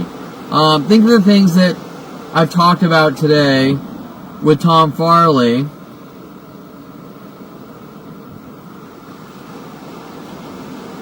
Think of Tom Farley's hate and rage towards me, right? All the things I talked, just some of the few things that I mentioned. Out of the probably hundreds and hundreds of things like the things that I mentioned earlier on talking to you. Now, think about this. Tom Farley is a raging speed addict and alcoholic, supposedly. He's kicked out of his house. I give him free room and board, right? And that whole time he's hunting me down, stalking me, trying to rid me of the world. Wait a minute. I'm giving the fucking guy free room and board. I'm going out of my way for this guy, right? Showing that I'm a really good friend. What else did I do for Tom Farley? I mean, aside from everything. When he was kicked out of his house, or after he was kicked out of his house, or maybe, no, before, I can't remember. No, before he was arrested for multiple DUI accidents. Right? Before that, and his job at his father's company was shaky. He comes to me for web design, input. And I say, look, Tom, you don't need to design thousands of pages for each product. You just need to write some database code, one page of like ASP back then before .NET, and a SQL database, and then you input all your products into the database, and instead of building thousands of HTML pages, you build one and input the data in the database, right? Well, of course, Tom says, which makes sense, I don't know how to do that, because he had no technical background. So I say, you know what, Tom? I've known you for fucking 30 years. I'll build the code for you. It'll take me like a couple days. Right? So I write Tom the code, and I put it on his website, right? Okay. Now think about that. Tom's running around trying to set me up to make it look like I'm abusive towards women. He's telling everyone I'm a white supremacist, hate black women. He's inviting me over to his house with his black girlfriend Hope, then trying to tell everyone I'm somehow harassing her and things like that, right? And here I am thinking, I just went out of my fucking way for my friend to build him some code, no charge, and he's running around literally with worldwide propaganda murder tools trying to end my life. Think about that for a second. And then you have a father who's working with him going, no good deed goes unpunished, to have me hunted and killed and never ever being able to have any type of normal or any life because I have this personality where I go out of my way for my friends, right?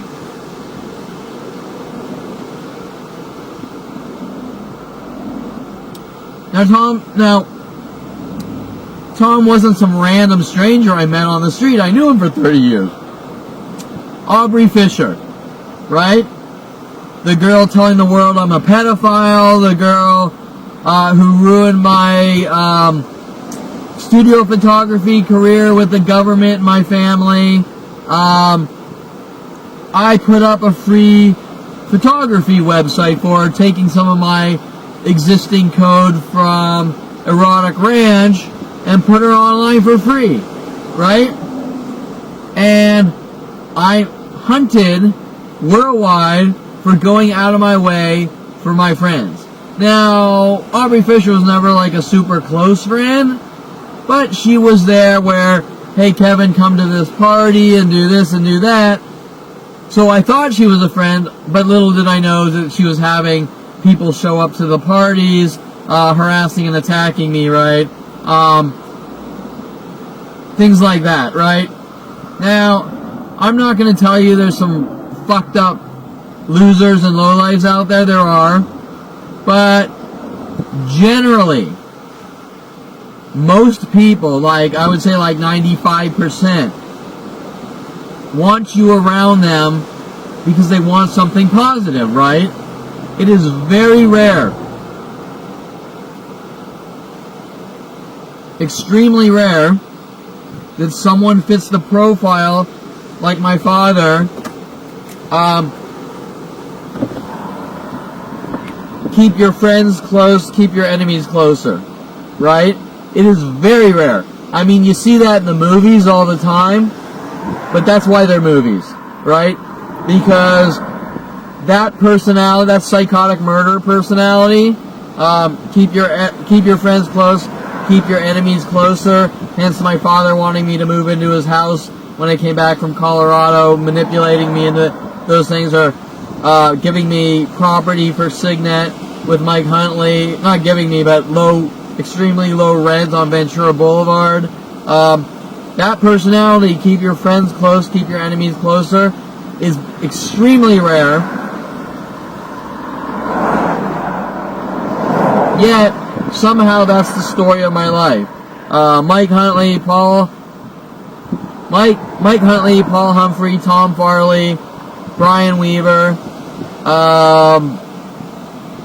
Tim Thompson, you name it, Aubrey Fisher, all conspiring together all across the planet, all fit that same, we're going to hunt down and kill Kevin and work on him together, while I'm being the nicest person known to man to my friends. Tom Farley, I'm introducing him to Adriana Olivares because I'm not interested in her showing that I'm not competing. I'm helping out my friends.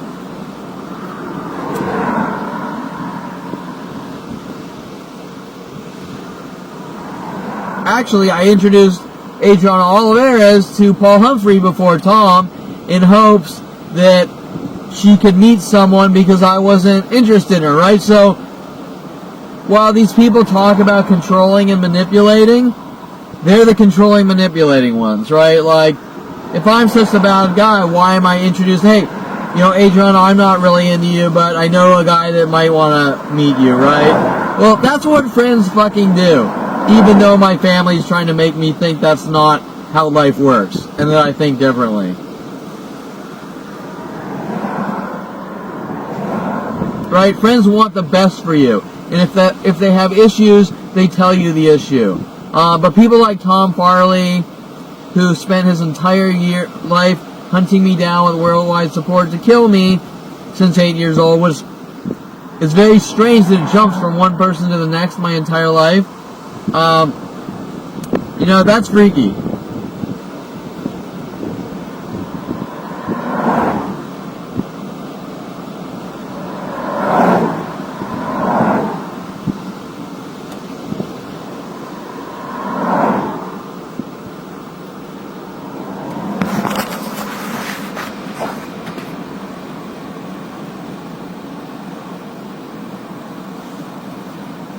Yeah, anyways, it's pretty fucked up.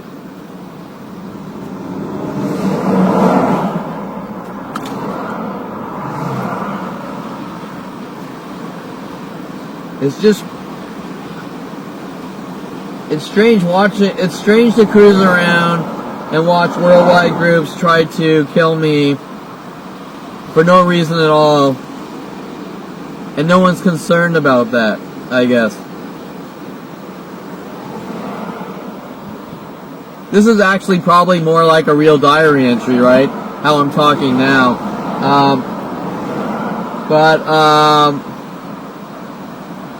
The reason I do these is, I guess there's multiple reasons. One is, before I'm rid of this planet or whatever, the world's gonna need to know the truth. The sooner the better. Hopefully it'll stop.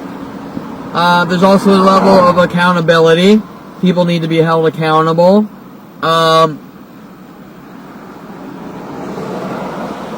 But I think the truth is a powerful thing. I can't tell you what my fate is because for the last 17 years I've watched a planet full of people try to have me killed for reasons I can't comprehend, with a psychotic murdering family running around all day and night trying to rid me of the world for reasons I can't comprehend. And it starts, like I say, at 5 years old.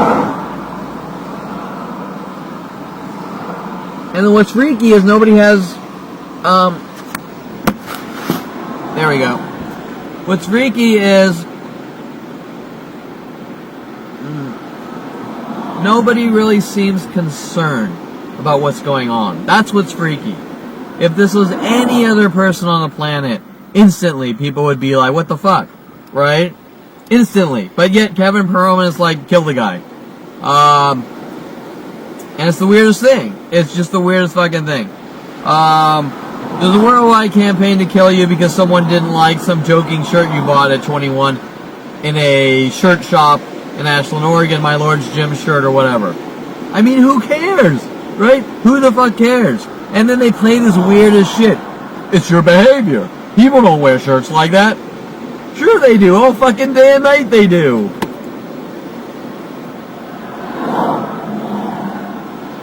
Hell, I saw a guy down in Hermosa Beach wearing the same Lord's Gym shirt about 5 years ago. I didn't see worldwide campaigns trying to kill him. Whatever. I've seen people wear all sorts of shit. Nobody cares. They laugh. They go, ah, that's funny, right? I recently, within the last couple of years, rebought the Lord's Gym shirt at thechristianstore.com. Okay? If that shirt is so bad that there's a worldwide campaign to kill me, then how come you can buy a Lord's Gym shirt at christianbook.com or a million other places, right? I mean,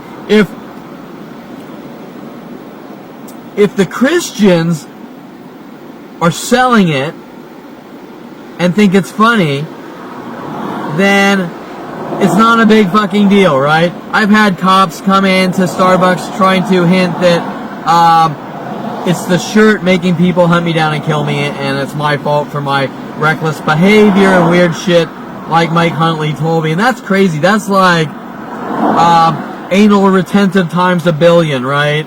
I mean, nobody is that anal retentive unless they're like just psychotic murderers who have snapped, or some kind of movie script, right? Like where you write in these characters that you rarely ever see, right? The suspension of disbelief, right? I mean, what is the reason we watch movies?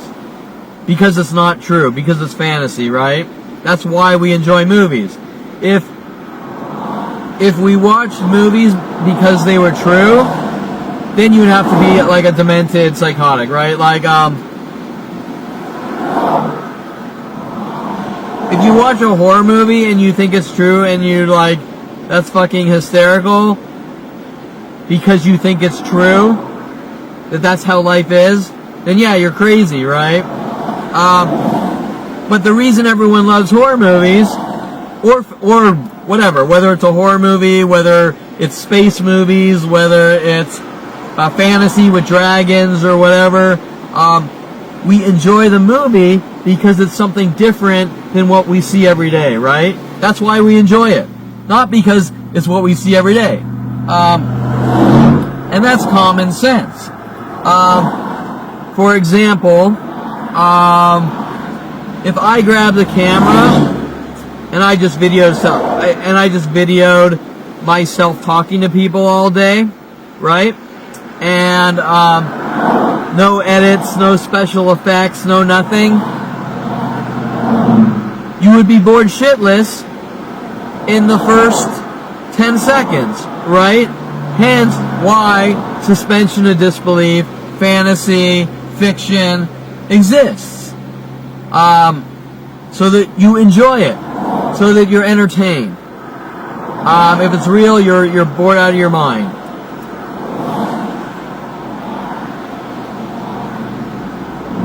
Of course, for years, they did the reality show thing, but those are still pumped full of bullshit and scripts, right? I mean, they're not really reality, right? And they're all written in such a way for entertainment, right? People are told what to talk about. It's edited together so that it's entertainment. It's all entertainment. Whether they call it reality shows or not, it's not really reality show. It's not really reality. Some get a little documentary-ish, but it's still edited to deal with the highs, the lows, the climax at the end, and the cliffhanger, right? Because without the cliffhanger, you're not going to want to watch the next episode, right? Or I guess, in the sake of the reality show, they don't really have cliffhangers, but they do have sort of a climax, and then they do the same template over and over each week, right? Whatever, I don't know. There's one like Pimp My Ride or something. I don't remember. There's one where they repo a car, and someone thinks their car was repoed, and then they hot rod it, and they give it back to them at the end, or something like that.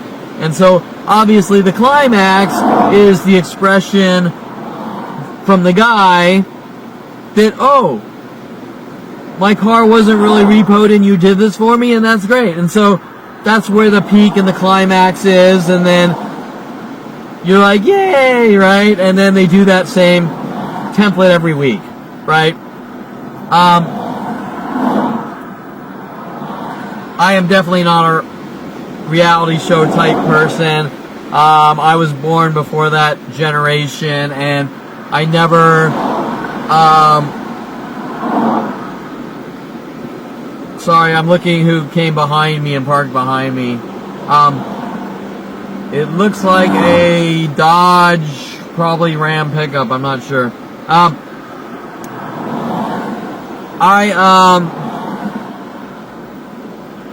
I just never saw any entertainment in it.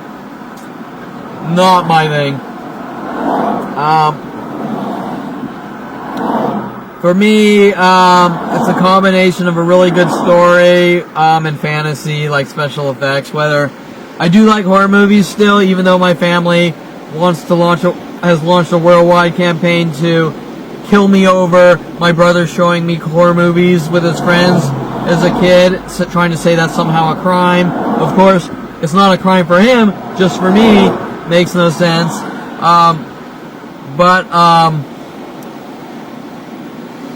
So horror movies are pretty cool. Especially I really like the haunted house one by that. God, I don't remember what they're called. Like Annabelle, right? That guy, the guy that does those. And they're based off those supernatural fraud haunted house people, but the movies make good movies. Although they try to say that this is based on a true story, which is like, yeah, whatever. But the movies are actually, I really like those, right? And the older B movies were pretty fucking hysterical, just the cheeseball level, right? The cheesy latex and the cheesy stories were hysterical back in the 80s, whatever. And the names. The Mad Butcher, and things like that. Dr. Giggles, whatever. My Bloody Valentine, all that old nostalgia shit. Sorority Babes in the Slimeball Bolorama. Toxic Avenger was pretty damn hysterical for its time. Class of Nukem High, which they filmed at my high school, which I don't believe is a coincidence. They were working on some angle on me, I think. Whatever. So, I used to love that shit, and that's kind of outdated, but my newer thing is that haunted shit or whatever. What is the Ouija board shit? I watched some of those newer ones, whatever. There's so many horror movies now. Except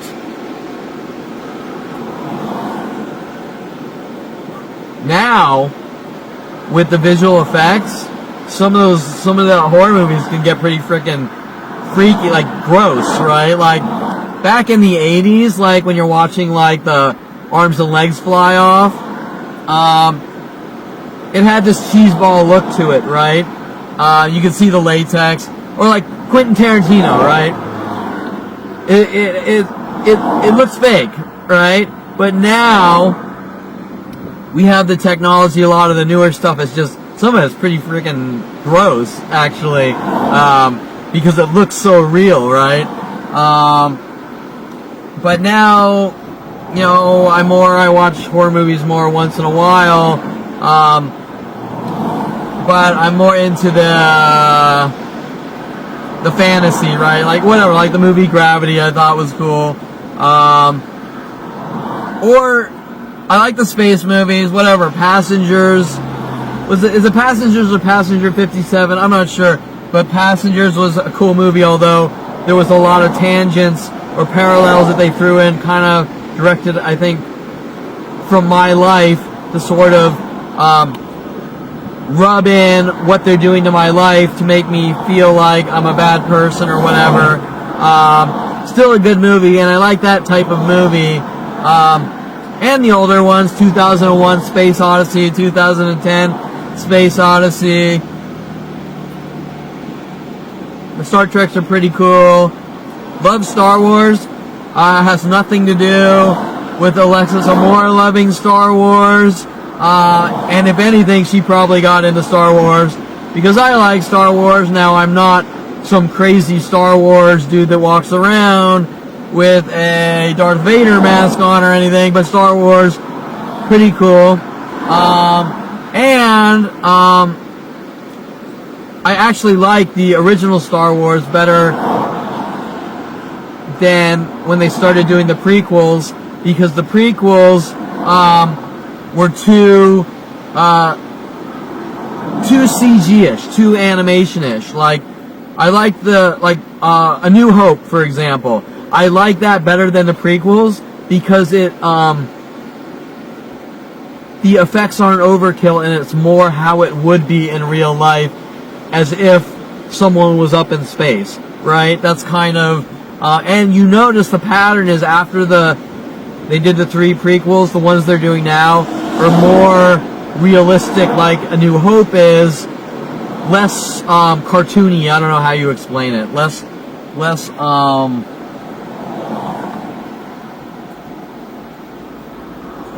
but anyways, my point was, my family doesn't like me watching movies either. They don't like me listening to music. They don't like me watching movies. They play their little mind games how I conform to media. And then they put messages in the media to try to make me look like a schizo. And they talked all about what they were doing starting at the age 5, trying to make it look like I conform to movies by saying things from movies or reenacting parts of movies called street theater to try to make me look crazy. But anyways, that's the point, is that life isn't about psychotic families trying to rip your life apart and rid you of the world with worldwide support. Life is about doing things to accomplishments in life. Making that movie so that everyone enjoys your movie, even though I've never made a movie, but let's say creating art. Creating art so everyone enjoys your art, talks about your art, loves your art, and doesn't hunt you and try to kill you based on your art, which, ironically, every piece of art I create, I have worldwide campaigns trying to hunt me and kill me, but there's nothing in my art that would give anyone reason to do that, right? But that's why I love creating art. And then I have a family like, well, you shouldn't show your art to anyone because art is about for you. Well, yeah. I mean, art is about you and enjoying creating it, but what's the point of creating something if you file it away in a closet, right?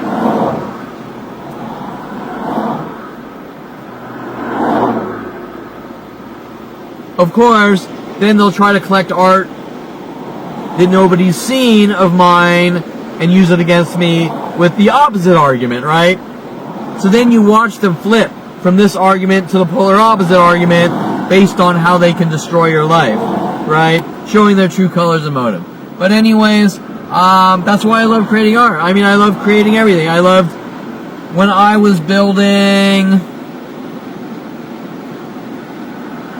whatever. I spent a year and a half building, I renamed it to Vibester. No, what did I rename it? Oh, I built Tweet Studio. A whole different way of tweeting visually. And I was hoping that it was something that everyone could gain and use and benefit from. And me obviously try to figure out some way to make money from it so that I can eat. Instead, I was met with hostility, rage, erotic ranch, right? Same thing, met with hostility, rage, my family, Kevin's just trying to meet women and he's a fraud, my family turning the adult industry after me to have me hunted and killed, which they started at an early age. These are all things that I hoped that people could benefit and thrive from. And for me, things like Erotic Ranch was kind of like the Facebook personality before Facebook, right? I build a tool that everyone can benefit from, and I figure out a way to make money as well. Now, why are people mad about that? I can't answer the fucking question. Now, if you want to throw the businesses war and competition bullshit,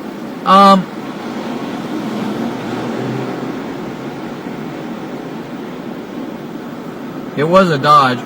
It's like a Dodge Caravan. The whole business is war mentality. First of all, people that walk around with, it is very rare that you find a business is war mentality like the movie Rising Sun or something, but that mentality comes from multi-billion-dollar companies, not some random guy on his own coming up with an idea and starting to build something before it ever happens, right? I mean, people generally don't hunt down and try to kill Mark Zuckerberg the day he starts writing the code for Facebook, right? Well, that's the template that's been applied to me. I get an idea, instantly, before I even start it, I met with worldwide groups trying to sabotage it, hunt me, and kill me before the idea even comes to be. Okay? So, why is that?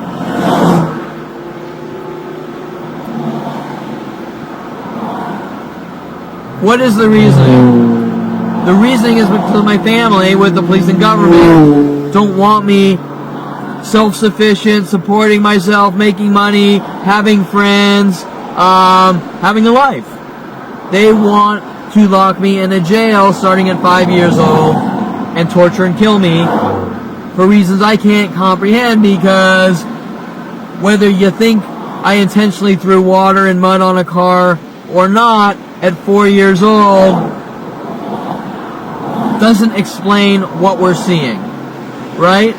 It doesn't explain it. There are tons of kids at 4 years old that might go, I don't like that car or whatever, and want to throw some mud on it or something stupid like that. There are kids that take their little sandbox shovel and throw it at their mother or something, right?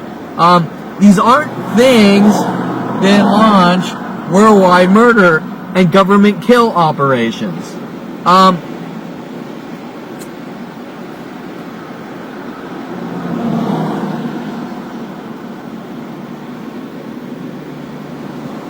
Hence why my website, these diary entries, my blogs, is so important. Not just for me, but for the next person this happens to. Who knows? Maybe they're born with the next family with psychology degrees and they're hunted for extermination. And they know the right people, right? It can never happen again. I'm pretty much assuming that my days are numbered because nobody sees the wrong in any of this. Nobody's coming forward. No one's saying anything publicly.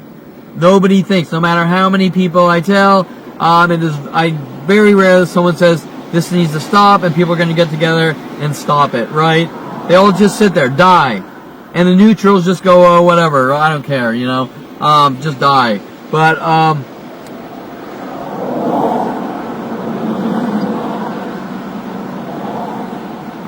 so yeah, these are very important. It's important to understand what really is going on in my life. And it's not that I'm some horrible, mean, public nuisance who has done all these horrible things.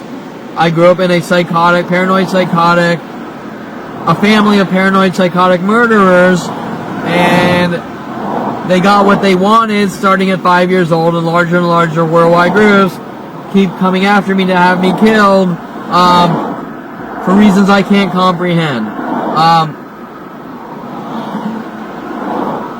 But what's most important for people to understand is this starts at a 4-year-old. And their argument is that this 4-year-old did the equivalent of flying airplanes into the Twin Towers and is a terrorist, right? That's their argument.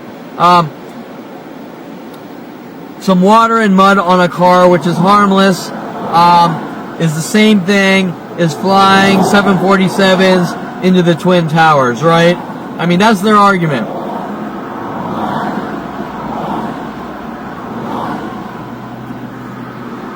And it's scary to not only see people that think that way, but somehow managed, like Adolf Hitler, to build worldwide murder operations against me. It's freaky. It's like this. It's like an episode of Twilight Zone. It's like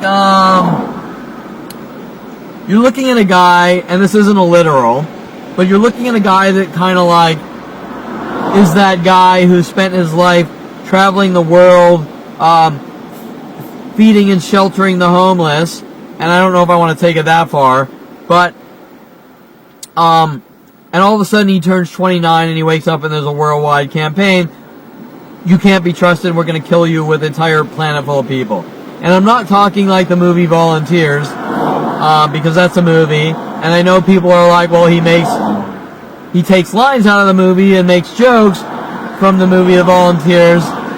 But I'm talking reality here within the context of a realistic conversation and not jokes. And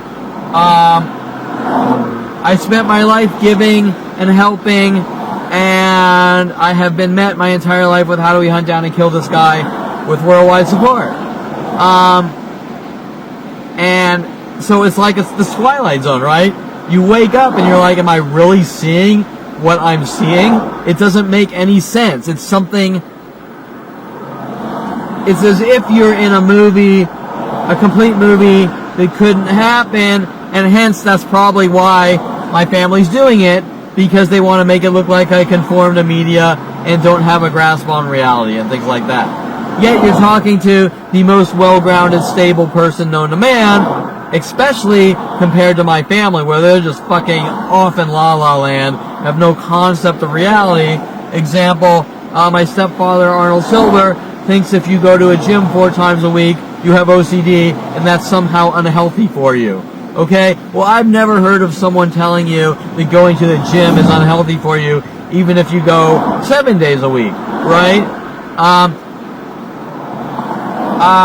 My family's sending women after me like Christina Stalinsky from Arizona, who finds out I smoked weed occasionally in college, running around saying I'm addicted to marijuana and I need to be stopped for simply mentioning a couple times that I smoked weed to this girl in the several years that I knew her, right? Well, if you can't tell someone around you that you smoke some weed and there's a worldwide campaign to kill you, that's insane. Every single person I knew in college smoked weed, did acid, did shrooms, did coke, did fucking all sorts of shit, right? Nobody could give a flying fuck. But Kevin Perlman smokes weed a couple times, and there's billions of government dollars to have him killed. Okay? You don't think that's a little strange? I wear a shirt, says Lord's Gym, there's a worldwide campaign to kill me. I smoke some weed in college now and then, there's a worldwide campaign to kill me. Right? Doesn't make any sense. You can't come up with any type of valid argument. Doesn't make any sense. Because normally, if you tell that guy over there, hey, Kevin Perlman smoke weed, they're going to say, so? I smoke weed.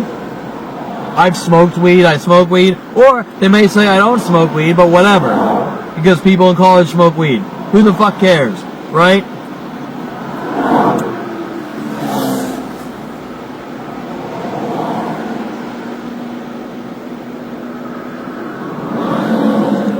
Now it's fully illegal in California, but that doesn't really change anything from people.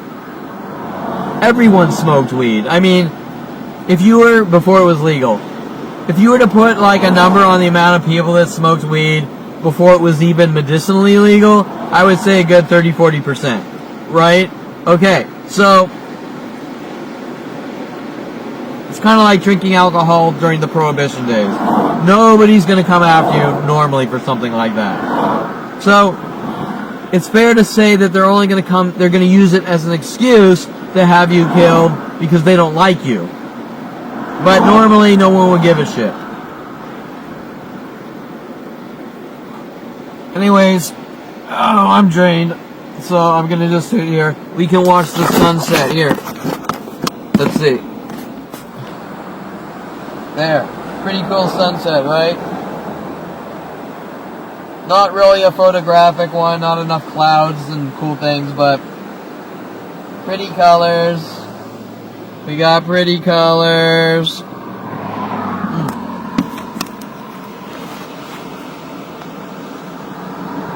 There we go. Let's enjoy the colors.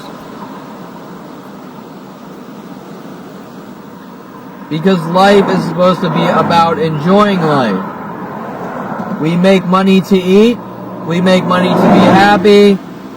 And in between that, we're supposed to go out and live our lives. That's the point of life. And my family doesn't seem to understand that. Well, I have a mother that runs around, you're brilliant, but I'm going to sabotage you on everything you do.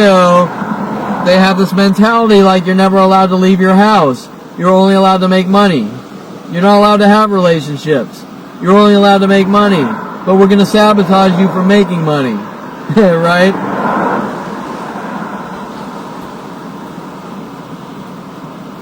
And you're not allowed to talk to anyone in the workplace other than yes or no, or you're fraud. Right? Well, let me tell you, when my father didn't think I was looking and he was in the office, he was kissing employees on the cheeks and hugging them and everything, right? So, the hypocrite father that says, I got into studio photography and adult websites to meet women is married to Shelley Humphrey, who was originally his secretary, has cheated on all of his women, and you name it, and then he's coming after me for blinking my eyes wrong when working with models and things like that. Now remember,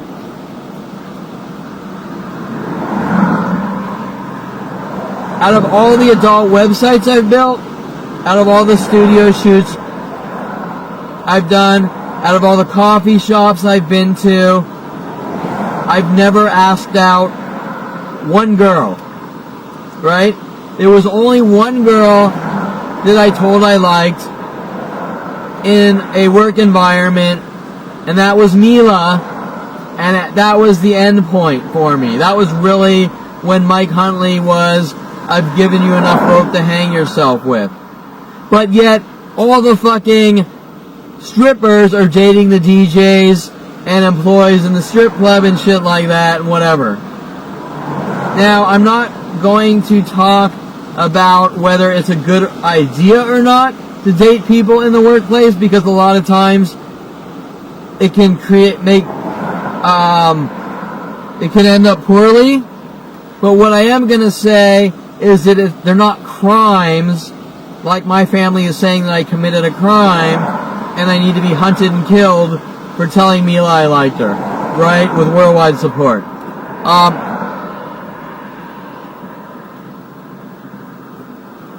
Hence, talking about the real questions and what's really going on is what these diary entries and what my website is about. Because if you tell a girl you like her, which I have done a very few times in my life, and there's worldwide campaigns to kill you, then there's a whole underlying message based on you date who we tell you or we kill you, right? Like Adriana Olivares. They tried to force her on me when my family didn't get what they wanted. You see what my life is, even 17 years later, right?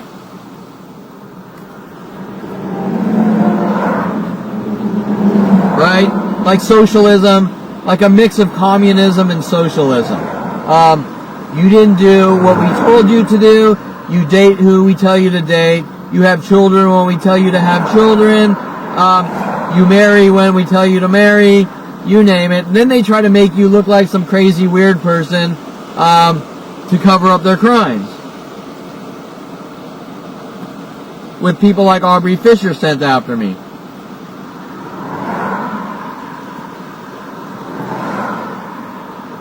Now, while Aubrey Fisher says I committed the weird crime, which there's no such thing. Once again, people are hunted by worldwide support with the weird label. It's unheard of. Everyone's weird to everyone else, okay? Everyone's different.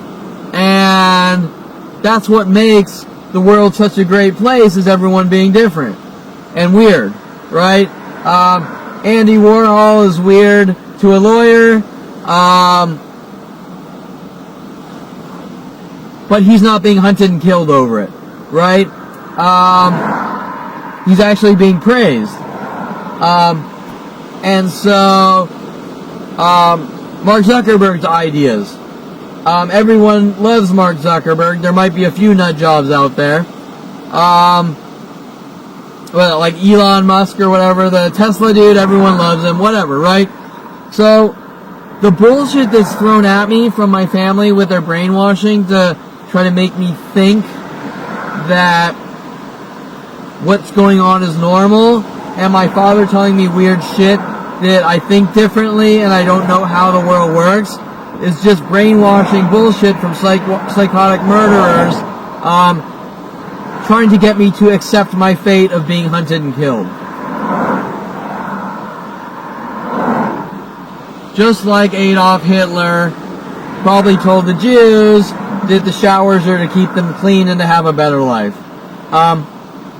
Anyways, I'm gonna tone down the combo. Because I need to relax a little here. And just chill. So if you want to swing around this pole that's in front of me and pull off your clothes, I have no problem with that.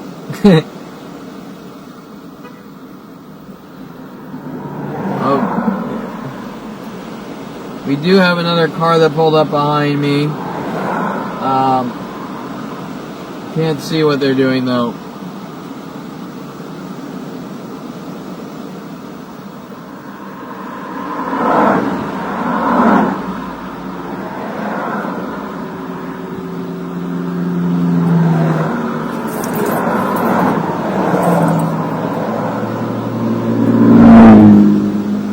But they are leaving.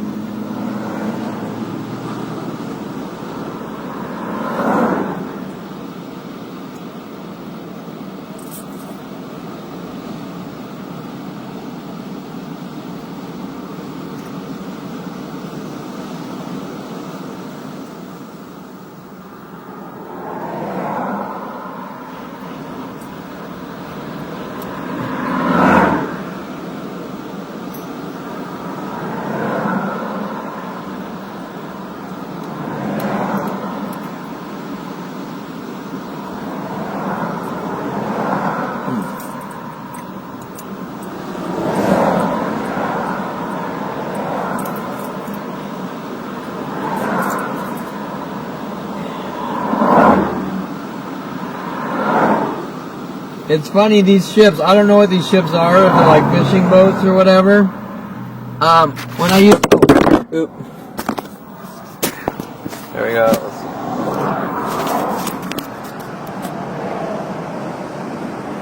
I don't know if you can see these boats here. When I used to go up behind these mountains. Let's see.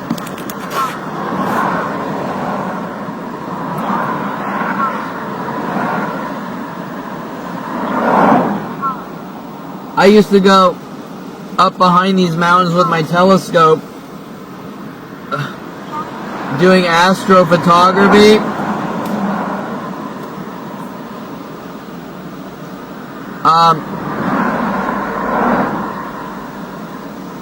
And these boats would show up with these lights and totally destroy the light, like add light pollution to the pitch black sky. I don't know what they look like, fishing boats, so they must all be fishing boats.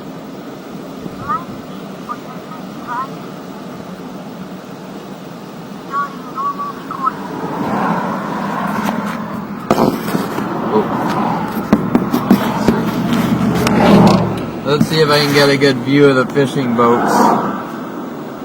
Nah. I can't. Okay, so yeah.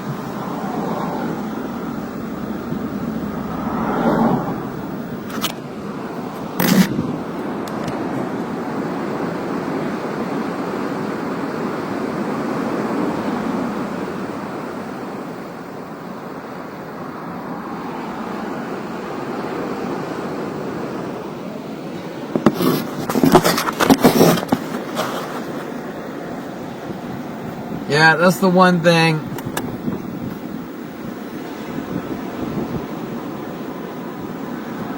That's the one thing. Living by the water is pretty freaking cool. I don't know if I could live somewhere that wasn't by the water. And it has nothing to do with Atlanta Ocean.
These cigars are really good. I gotta buy me like a pack of these.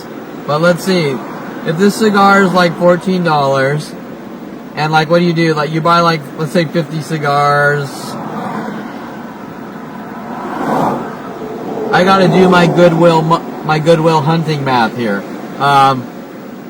Minus a billion.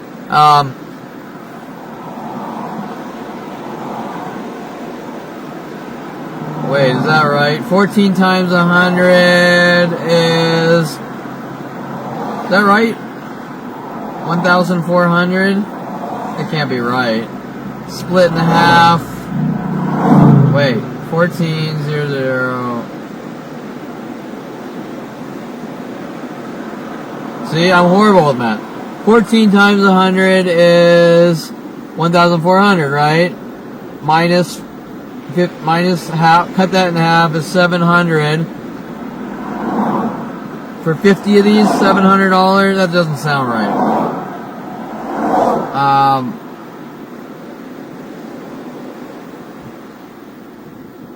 I don't know, let's take a look. How much? Let's see. Cigars.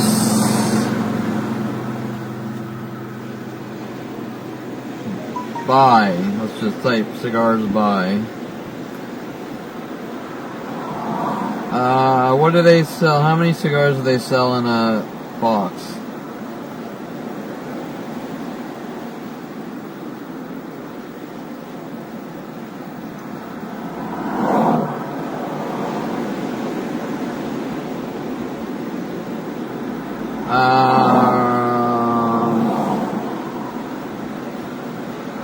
Cigars by brand. Here we go.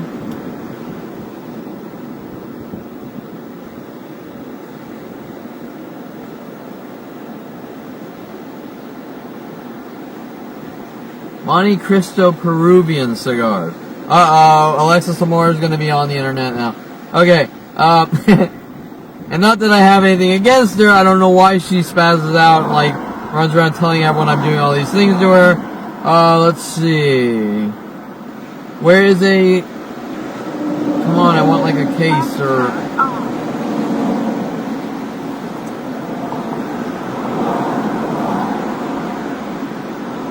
Boxes, here we go. Cigar boxes.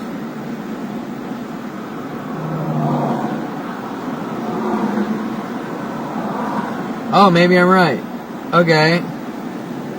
10 Monte Cristo Peruvian cigars for $192, right? And I'll go through like 10 cigars easily, probably in a month. So, a couple $100 a month for cigars, right?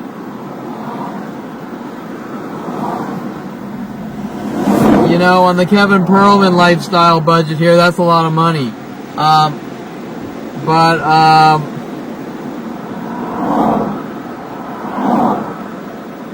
So probably for 10 of these, well, okay, 10 of these, 10 times 14, $140. I guess that's not too bad. But that's only 10. But $140 for 10 of these, whatever.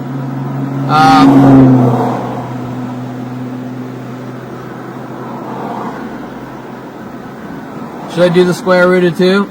Wait, square root of 3. How does it go? From the movie Harold and Kumar, the square root of, right? Anyways.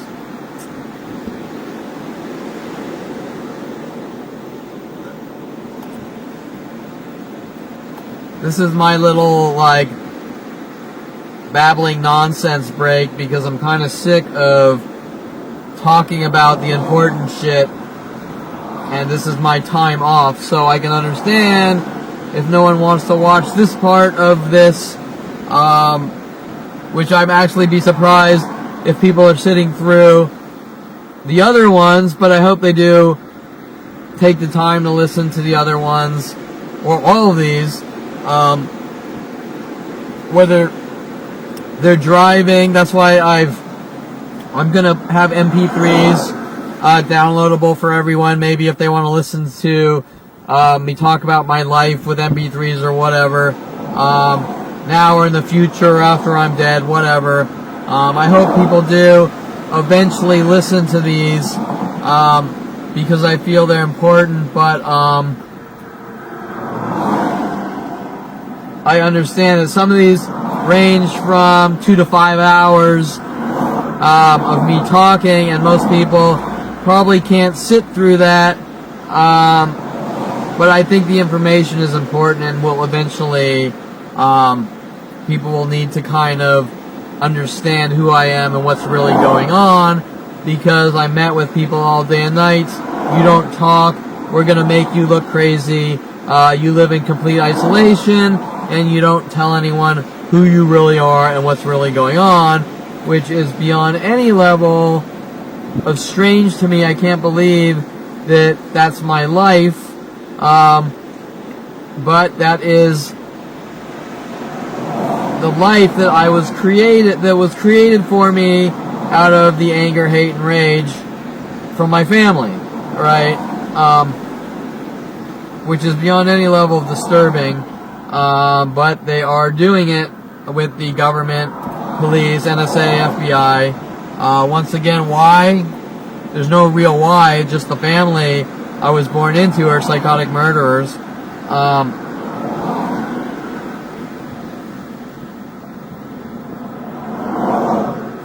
What disturbs me more than anything is why everyone worldwide are helping them. If I had a child and I started telling people worldwide, hunt down, torture, kill this person, I can't imagine first anyone capable of doing that, but that's what my family started in on me at 5 years old, with the police and government, and for some strange reason everyone's helping. It is very strange, and they keep telling me, you do not tell anyone or we kill you. It is very strange.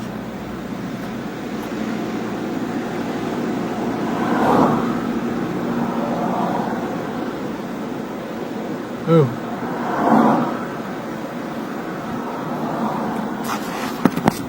Let's see. Check out the sunset.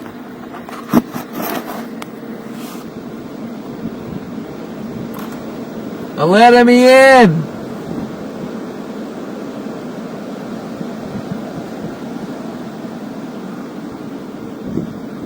Oh, you know what the next topic I might do is introverted. Because my family uses this whole introverted thing as like some kind of weapon.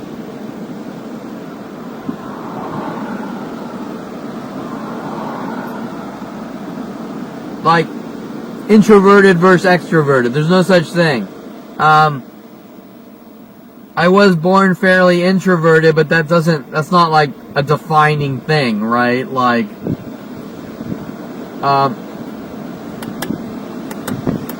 hey, that guy's introverted, so now I have to hunt him, kill him. Well, once again, I've never heard of anyone going after people saying, you're introverted, so, that's weird or different, so we're gonna hunt you, right? Never heard of anything like that.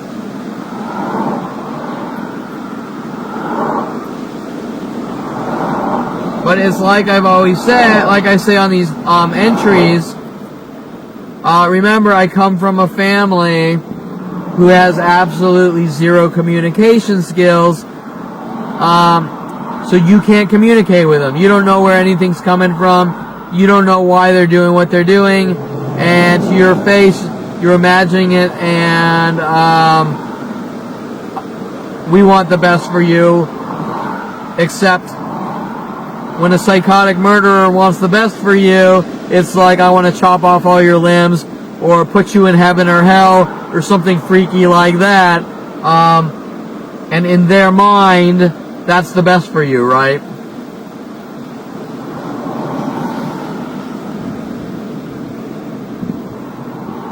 Now, if we're talking about the crazy label, am I crazy or are they crazy? Because I'm not telling people what I want, and I want this for myself. It's coming from other people. But not only that, all the things I've been accused of, it's not coming from me, it's coming from other people, right? So, if all the things the world has heard about me isn't from me, then it's not true. Example, if you heard all this shit from secret sources, propaganda across the network that's hidden from me, it's not coming from me, and so therefore it's not truthful.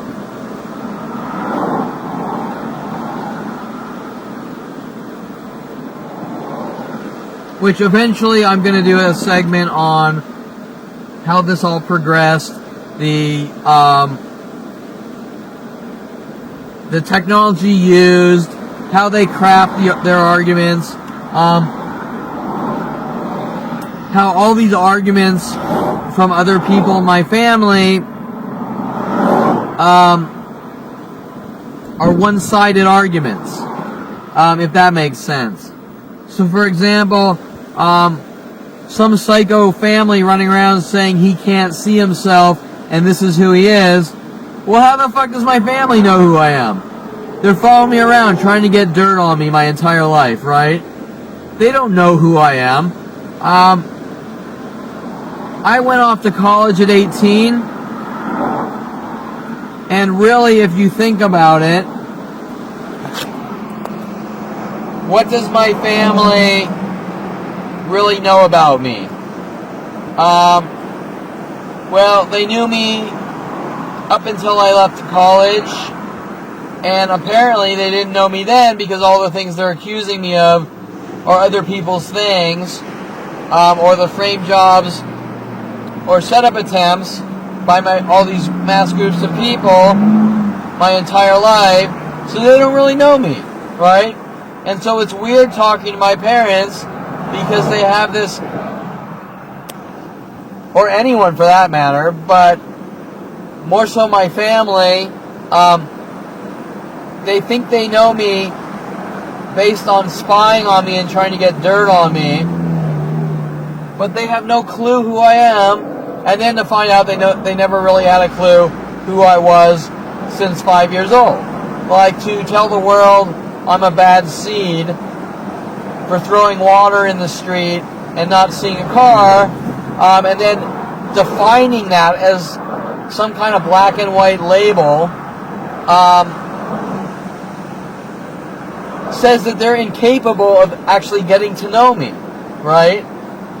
Because they see something negative and they hold on to it for their entire life, and they are unwilling to actually accept me for who I am because they're stuck on stupid things that don't matter, right?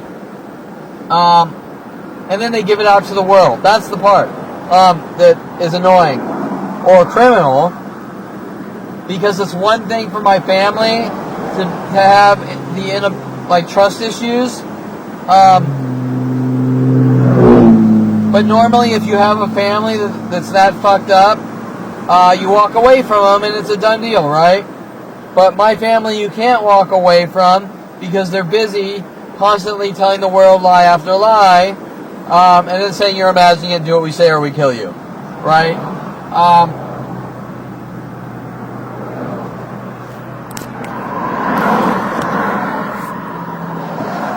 So, you get the idea. It doesn't matter how good of a person you are by my family and these mass groups they're working with. They keep trying to find dirt instead of trying to accept you to see who you are, right? It's constantly you did this, you did that, you did the other thing. But it's never, I want to get to know you or see who you are. Well, isn't that how life is normally? Normally people don't know who the other person is, so they don't care, right? Example, Tom Cruise. I don't know who Tom Cruise is. I don't like him, I don't dislike him. I don't know who Mark Zuckerberg is. I don't like him, I don't dislike him. I don't know who Elon Musk is. I don't like him or dislike him. Now, if I start to hang out with some of these people and get to know them, I might throw in some judgments. Well, I don't like this person, I'm not going to hang out with them, right? And that's it. End of deal. End of story. Why in my life do I meet people, do absolutely nothing wrong? I met Kevin, he farted wrong, he tried to kill me, and he needs to be hunted by worldwide groups. And this goes from person to person since 5 years old, right? He farted wrong, he blinked wrong, he yawned wrong, he pushed 1 millimeter on the gas pedal imperfectly. And now he can see through what we're doing, so we hate him even more, right? I mean, ironically, if you want to talk about a real phenomenon, now that's a fucking phenomenon. And where the hell did I put my lighter? Oh, there it is.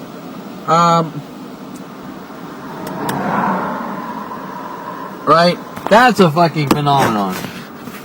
Oh, that looks cool on the camera.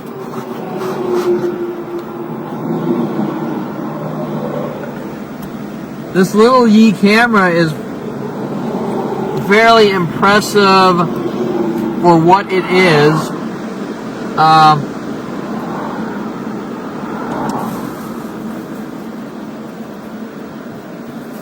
But, you know, it's a tiny little sensor, so that's what it is for a couple $100.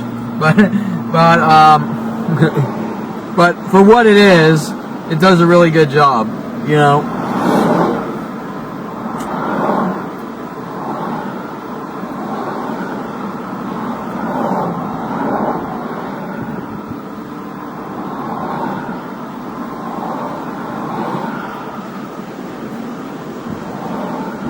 Yeah, so anyways, I guess I'll cut the feed here because this is kind of going nowhere.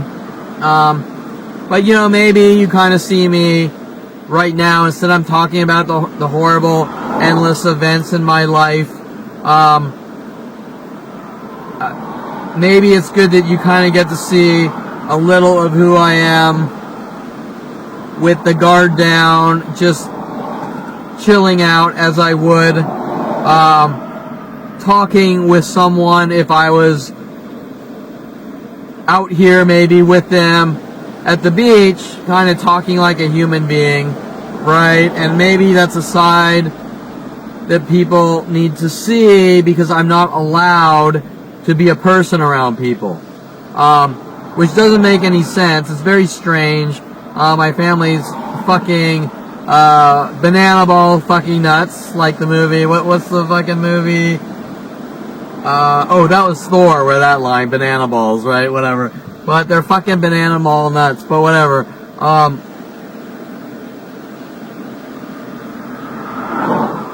You know, and that's something they're trying to stop, is allowing me to be a person around people, which is what you're supposed to do, right? They don't want me having any aspect of life. They want to lock me in a prison of terror, for the crime of imperfection at 4 years old. So anyways, I'll cut the feed here, and till next segment, I gotta figure out what to talk about.